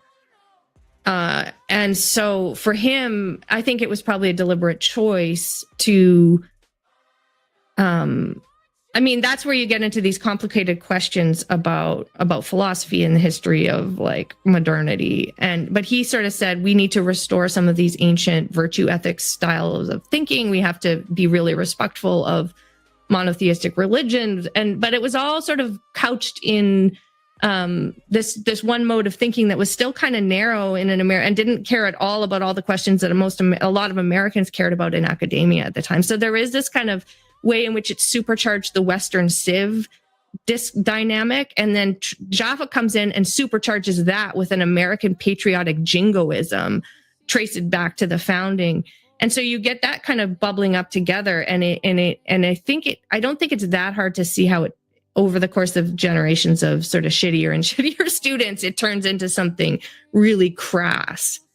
The jingoism overtakes. I mean, one thing that Strauss required was a lot of work. You know, and if you have the generations of shittier and shittier students is a key component of that, you know, one thing you have is each generation is doing a little bit less work than the previous generation. And at the end of that chain is J.D. Vance, right? Yeah. You know? And you get a lot of insularity. Oh, wow. That's one thing I try to kind of do in my book too, is just to show how there's no kind of self-correcting mechanisms, because while they're doing all this, they're attacking American universities. They're building the conservative world is sort of building up these alternative institutions. They're not engaging with normal scholarship so it becomes, I think, a bit of a problem there too, where there's no conversation between the different parts of academia that could correct some of their. They're always sort of on offense too. Right. All right, Holly, and then we've only done one beast in this bestiary, and oh, I might be jumping the gun then. I don't know. No. So go, but then we're going to run long today. It's just going to happen. I'm probably going to have to go at 9, but yeah. But go for it. Yeah. So is it Laura or Laura, by the way? Because my sister's Laura, and if you call her Laura, she will murder you. Laura. Yeah. Okay. Laura. I will try, because my sister has got it out of your mind. Yeah. So my work, I come from a white evangelical background, and my book is on white evangelicalism. And so we all sort of obsessed with whatever our specialty is.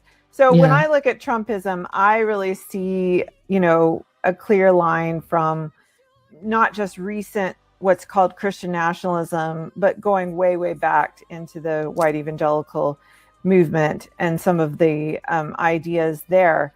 But I don't know if it's really a sort of ideological influence that's in the movement, or are they just sort of a set of, because it's a very authoritarian culture, like you're basically raised to be an authoritarian, or they're obsessed with order and hierarchy, and you're obeying authority and patriarchy and all of those things. And of course, implicit in all that, which they don't want to talk about, is racial hierarchy as well, and certainly cultural hierarchy.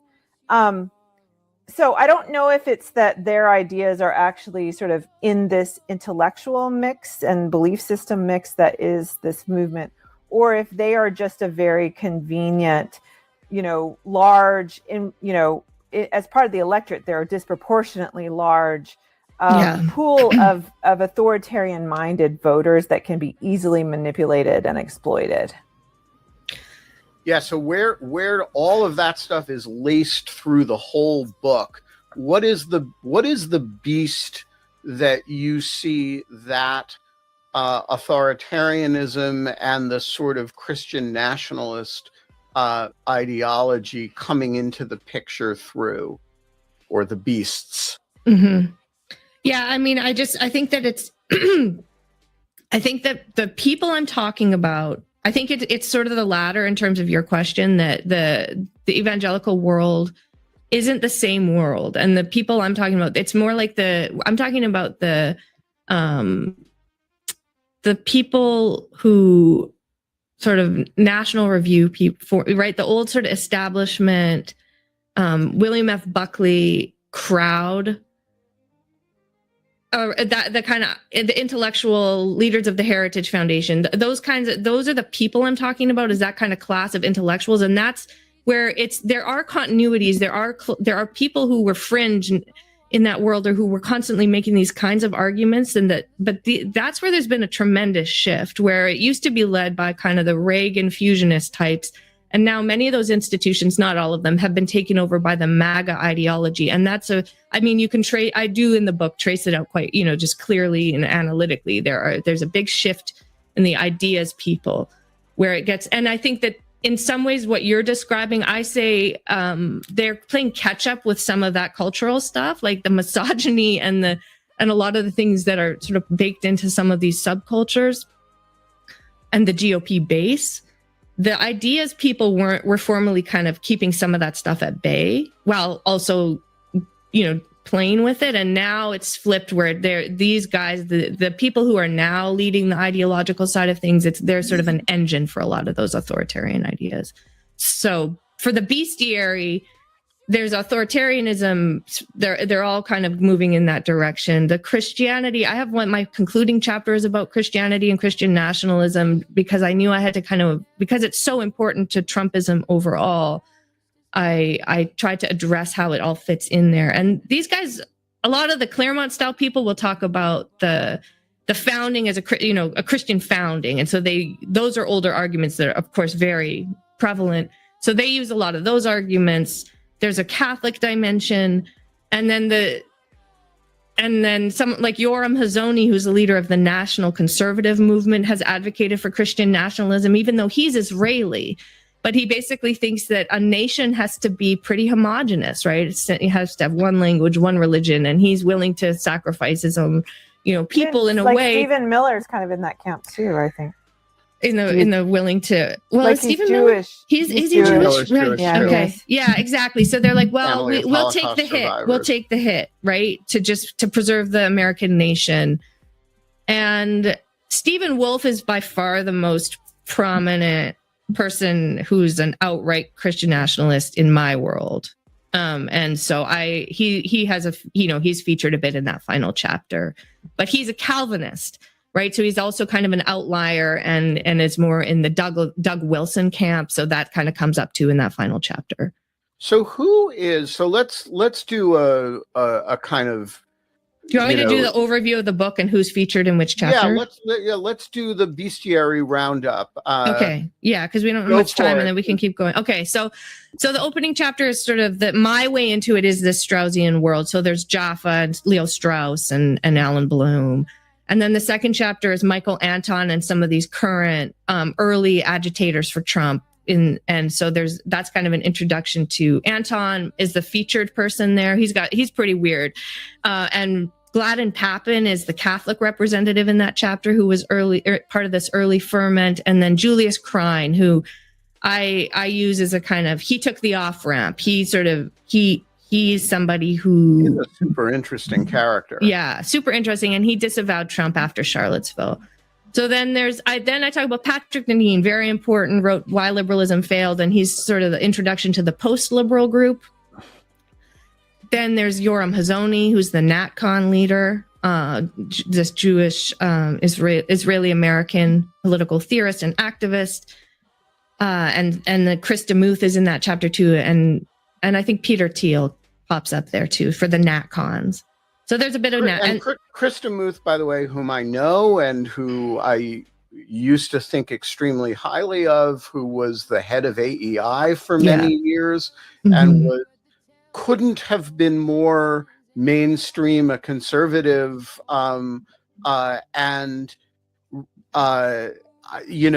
seeing him in this crowd is such a weird experience, I gotta say.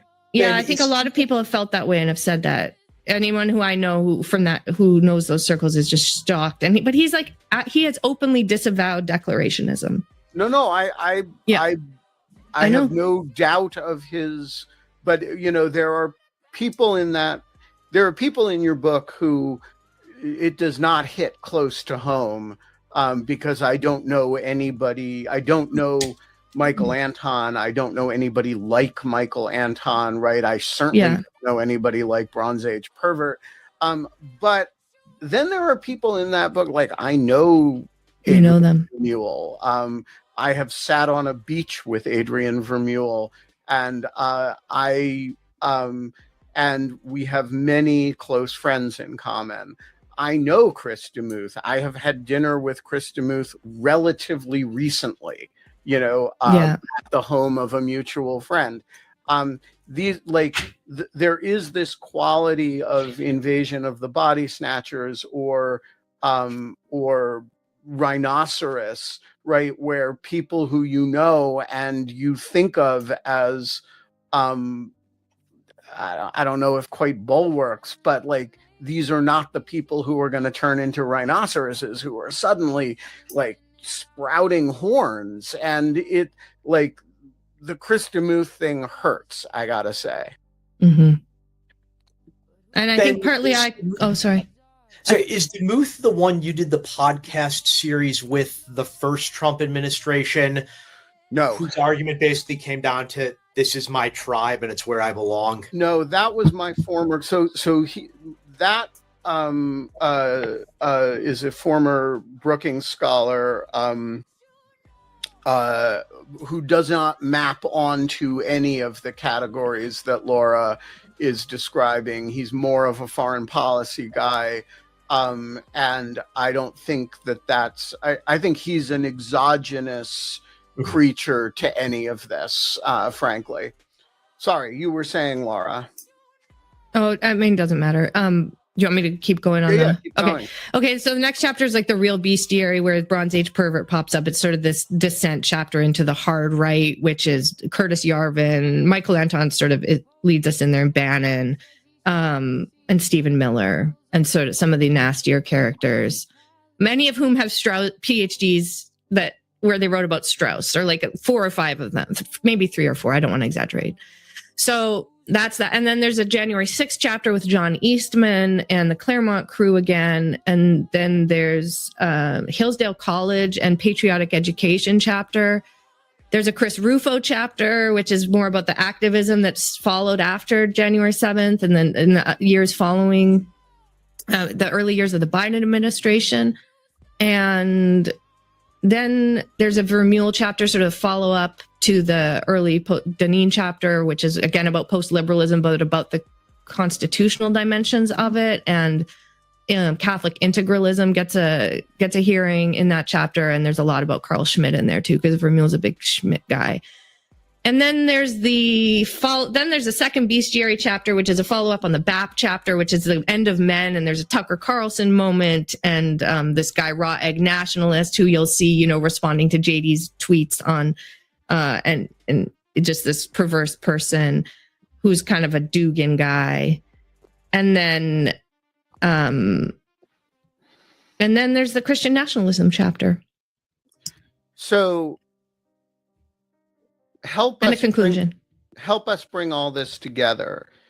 Donald Trump has read not a word by any of these people. Yeah. And so when we say this is the intellectual constellation of movements, because it's really a bunch of interlocking intellectual puzzle pieces with each other. They're all in dialogue with each other. But they are not really in dialogue with Donald Trump, in the sense that he does not have a PhD in political theory. He's not a Straussian. He's not capable of the intellectual work that, one thing about these people is they're not stupid. Some of them, like Adrian, are extraordinarily smart. I think he's the standout intellectual of the group, frankly. Me too. And remains among Harvard law students, there is a sort of like, okay, Adrian's crazy, but he's the best administrative law professor, in history. like no, I mean he's a genuinely important scholar in a way that's not wholly dissimilar from Carl Schmitt, frankly, right? I agree completely. Yeah. And these are not people who are meaningfully in dialogue with Donald Trump. So what does it mean when we say that this is the intellectual movement behind Trumpism? When the head is so clearly severed from the body? Well, I think a number of things. I think, first of all, that has been an advantage to them because nobody can take it seriously. Nobody, I mean, there was an article the other day, or no, I was looking up this article about Anton in the Washington Post. And in the headline, it said, Trump intellectual is going to be leaving the administration. And all the comments were like, Trump isn't, Trump intellectual, that's an oxymoron. Like hundreds of comments. Right. And I get it. Michael Anton is not the best intellectual. He's not, he's not Adrian Vermeule, but that's insane, right? Like there are brilliant people working for Donald Trump now. And it's not just Russell Vogt is an incredible, he's theorized stuff about what you could do to the executive branch, and he's figured out strategies for executing it. That is not a trivial accomplishment. If you're, I mean, it's an accomplishment in a wholly negative sense, but it is. This is not a frivolous individual. No, and I think that's true of a lot of these people. And so I think that Trump's anti-intellectualism has sort of given cover in an extra way to this whole thing that's been sort of fomenting since 2016, and sort of has hidden that. And it's given them sort of more leeway, perhaps, than would have been possible in other administrations to think up crazy things and to gain power quietly. So I think that's true. But I also think they saw something in Trump. Like if you read those early things by Anton and these other guys, Anton gives this very concise definition of Trumpism in 2016. He says it's economic nationalism, secure borders, and America first foreign policy. That's the essence of Trumpism. And, Trump would never have put it that way. He wouldn't have known, but that's absolutely right. And I think that's brilliant, right? I mean, it's also social conservatism and racism and all this other stuff bundled up in that. But, I think that's like the clearest definition I had ever seen. And so, and that tapped into the paleo stuff, right? That's going back to the early part of the 20th century in terms of what conservatism is, or what the sort of hard far-right conservatism, what it stands for. And so they saw something in Trump, and also, more importantly, possibly, they got JD Vance in there, right? JD Vance is their boy. And so he is reading all this stuff. He's been doing this, and he's across the spectrum. He's in on all different levels with all these different cohorts, all these different people. He's playing all the different sides. So that, I don't know if JD Vance will have legs in the future. I don't know how much he'll last, but he's playing this game, and that's all them. Mike, Holly, do you guys have last questions before we wrap? Yeah, what is the sort of tech nexus here? Because the tech bros like Peter Thiel, who I have to say he's got some weird religious ideology in there as well. So he's kind of a perfect horrible blend. But and I know they're all influenced by Curtis Yarvin, who's also a terrifying figure to me. But the tech bros seem to have this sort of extra, I don't know, futuristic, apocalyptic, post-human view of things. How does that? Do you talk about that at all? The sort of technology aspect? Probably not as much as I should have. I mean, in hindsight, I probably would. I sort of didn't foresee the Curtis Yarvin uptick and the Elon Musk thing that allowed all that. I sort of think that's a little like wacky, idiosyncratic. Like that's like a historical thing that happened. And I don't know if anyway. So, but I do talk about Yarvin. I find Yarvin's probably the one I dislike the most in the whole thing. I just can't read it. I find it absolutely insufferable. I'd rather read Bronze Age Pervert. For a second here. One of the lovely things about Laura's book is how much, as a general matter, she loves these people, and she disapproves of. I keep thinking. I keep. Are you thinking making of- fun of me? No, no. Okay. So the great psychologist and writer who spent her time interviewing Nazi war criminals, Gita Sereni, once said, "God forgive me, but I love them so much," and she spent an entire career creating a bestiary of the worst people in the world.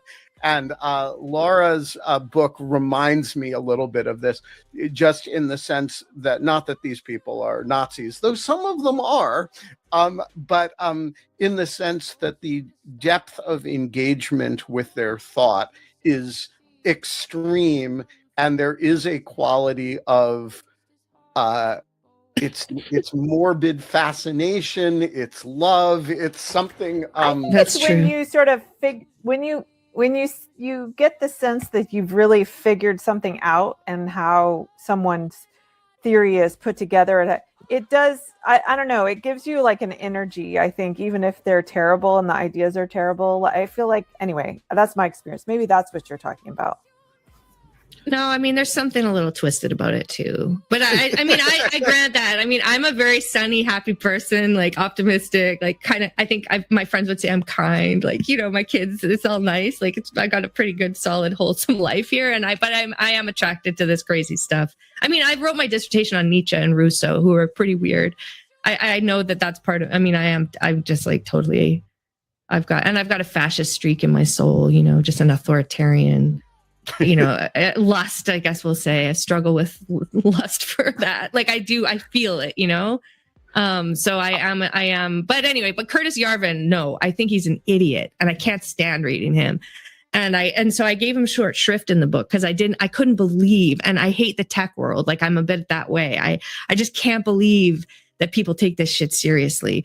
And Thiel, I mean, Thiel is the same. I give him a bit more space, I think. And he's interesting. He's been obsessed with Leo Strauss for decades. And so he's got these close connections in the Straussian world and is in reading groups with the Claremont people, or used to be. And so there's a kind of, that's fascinating to me. But, you know, I read, he's got this semi-famous for that world essay called The Straussian Moment, where he talks about Strauss and he talks about René Girard, who is much more in the news now because of the Antichrist stuff. But man, that essay is just shit. Like it's just this guy who I'm sure he's kind of brilliant in his own way, but it's just like a bad grad student paper in a way, you know, or something like that. It's in that genre. So the tech guys, I find it hard to take it seriously because I feel like it's almost so a symptom of our just like the lack of education that we have in this country, that these guys that so many people are caught up in that. And then, I mean, that's kind of a subtext of my book is higher ed. And amen, sister. This lack of education just lets the Curtis Yarvins and you know, I'm thinking of the Jordan Petersons, you know, the stupid person, smart person. You know, how there are these vulnerabilities because people are not well educated enough to see through some of this stuff. All right, we got to wrap, but I have two important items of administrative business to do with you, Laura, before we wrap. Mm-hmm. The first is to make sure the audience knows. We call our audience the Greek chorus because it comments as we go on the side. Lovely. Laura is going to be back as with a series. Some of you will remember the Lawfare lecture series, which we had. You know, Scott Shapiro and Sean O'Brien did that hacking course, and Paul Rosenzweig gave a Lawfare lecture, and Quinta Jurecic gave a Lawfare lecture. Laura is going to give a series of Lawfare lectures about the history that is contained in this book. They will be done live with audience questions. For Lawfare material supporters, and then we will edit them into videos for release. So look for that to be scheduled in the next, we'll start scheduling them over the next few weeks after the book's release. That's administrative business number one. Administrative business number two, which was, I can't remember if it was raised by the estimable Holly Berkeley Fletcher or the estimable Alicia Wanless. But, you know, we have a book club on Dogshirt TV. It's called the Mara Book Club, Make America Read Again, in which we pair new authors of nonfiction with their chosen work of fiction. And that is thematically related somehow to their book. And so a question, we are going to schedule you to come back, and by which time the Greek chorus will have read your book, because that's what they actually do. They go out and read the book, and then they will come back, and we will have a 90-minute session with you talking to the Greek chorus about the book, and them asking their questions, having actually read it, along with a piece of conceptually related fiction. Okay. So the question what is, fiction would it be? Yeah. Oh, I've been trying to think about this, Ben. But I don't have an answer yet. That's okay. You don't have to have an answer yet. We will. You cannot pick Camp of the Saints. I will not. I have to. I might choose something really light, but I can't do conceptual opposite of my book. It's totally illustrate something about your book. I feel like has to be okay. I'll try to think. I'll think hard. You know, about if this. there's an academic novel set at the Claremont Institute, we should probably do Ravelstein. Yeah, exactly. Ravelstein is phenomenal. Yeah, no. So for those who don't know Ravelstein, it is a Saul Bellow novel about his dear friend Alan Bloom. Anyway, Laura, get back to me anytime with the and we will schedule this as the one of the we're getting ready to schedule the next 3 months of Mara Book Club. So get back to us and we will include this. Thank you. We're going to be back tomorrow, and I got to tell you, we have another fabulous guest. The most improbable Janine Balekjian is joining us to answer your questions about the institutional role of the Office of Legal Counsel at Justice, and to discuss Taylor Swift's new album with Holly. But I Berkeley won't Fletcher. be there. I won't be here tomorrow because I will be in the MRI machine. Well, I can't help you with that problem. I don't think Holly. I can do the show from an MRI machine. No, I don't think you can either, because the the computer will. Yeah. Yes, I But think it if would you- kill me, in fact. But you can text me the questions you want me to ask her about the new Taylor Swift album, and I will get her on the record about the Okay. subject.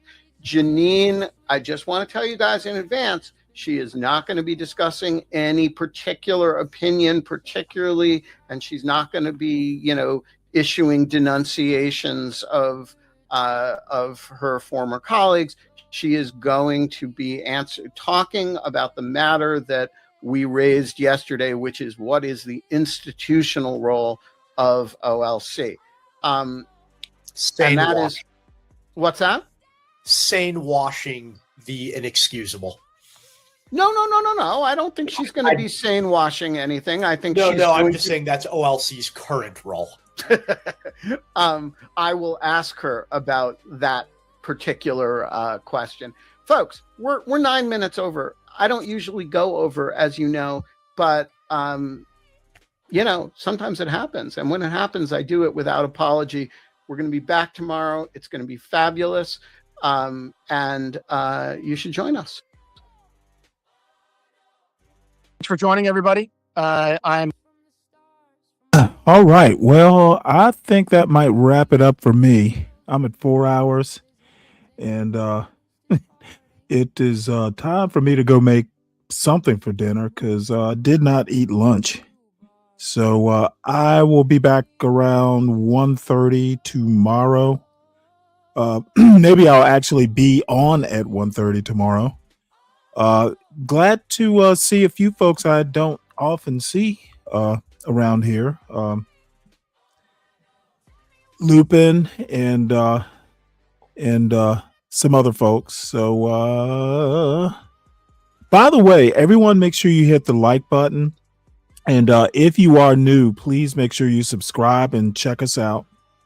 No, I don't want any mincemeat. No, thanks.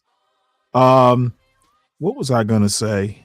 I think tomorrow we're gonna do some more boring stuff because I want to talk about the opposite side of MAGA, which would be liberalism as like the political philosophical liberalism, which I tend to identify with more. And we're gonna get deep into that, and then I have another video talking about the New Deal. Basically the New Deal and the after effects, I think, is the name of the video. So it'll be more, heavy in the political philosophy stuff. I'll try and mix it in with some more some lighter stuff, but to me, for those who can kind of deal with it, I think it's real important to know some of the foundations of at least our modern politics. It can be absolutely fascinating, and I wish more people were into it, but so we go. I'll at least make the effort, and I think that's pretty much it. If no one has anything left for me, before I go though, I do want to hear Latino for Trump's love song again for me. So let's do that. Then we will go. So this is the song, the love song that Latino for Trump, our friend and colleague Latino for Trump, wrote for me, and here we go.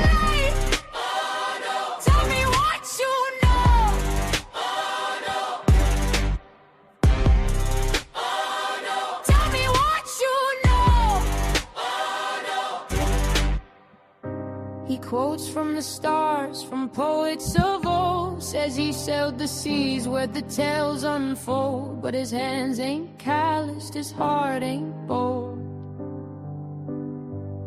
Whose truths you borrow, whose dreams you swallow. They're not his. Oh no, oh no. Stanley, oh no. Tell me what you know. Not a page you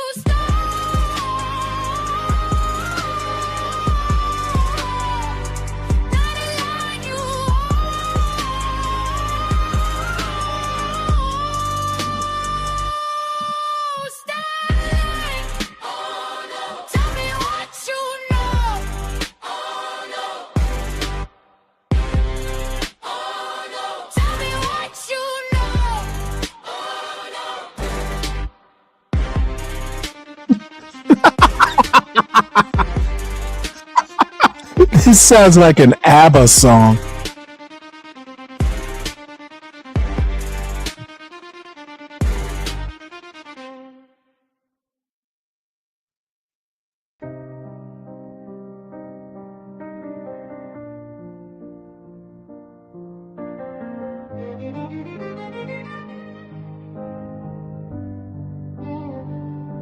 Stanley, the Navy man, thinks he's so wise. He reads all them books with a squint in his eye. Spins tales so wild, like ships in the sky.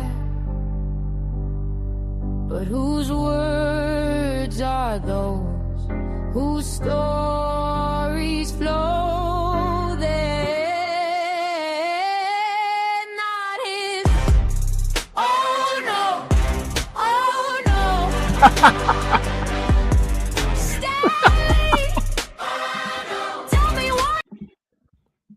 Kelvin, you want to know what this is? This is what Latino for Trump sounds like when he sings and calls my name, Stanley. I can't hit his register. I don't know. To me, it almost sounds like a mixture of maybe ELO and Freddie Mercury. Like, honestly, this is like the most weird thing that I have known Latino for Trump to do. So when any of you see him, on John's channel or wherever, because I think he's got Latino has a show now. Just tell him how much I enjoyed the song, and tell him that it is now. Well, I'm gonna make like maybe a opening theme or a closing theme song with it. Tell him how much I appreciate it, and tell him smooches. This dude, what's Latino for homosexual? I wonder, because that's what it sounds like. He should never have written this song, because I'm gonna drag that motherfucker. How about, dude? I don't even know what to say. But he put that on Universal Jones's. He put it on Universal Jones's Discord server, and someone said, "Well, hey, did you know?" So now I know, and now you know too. So he is quite the songstress, and how he sounds like a woman when he sings, I don't know. I don't think it's AI. I think that's actually it's either Latino. I don't think it's his wife singing that. Might be, calling my name out. But I don't know. Just I am touched though. So anyway, I will see everybody tomorrow. Salute to you all. Salute to Latino for Trump for thinking of me and writing me a nice little love song. And I will see you all tomorrow.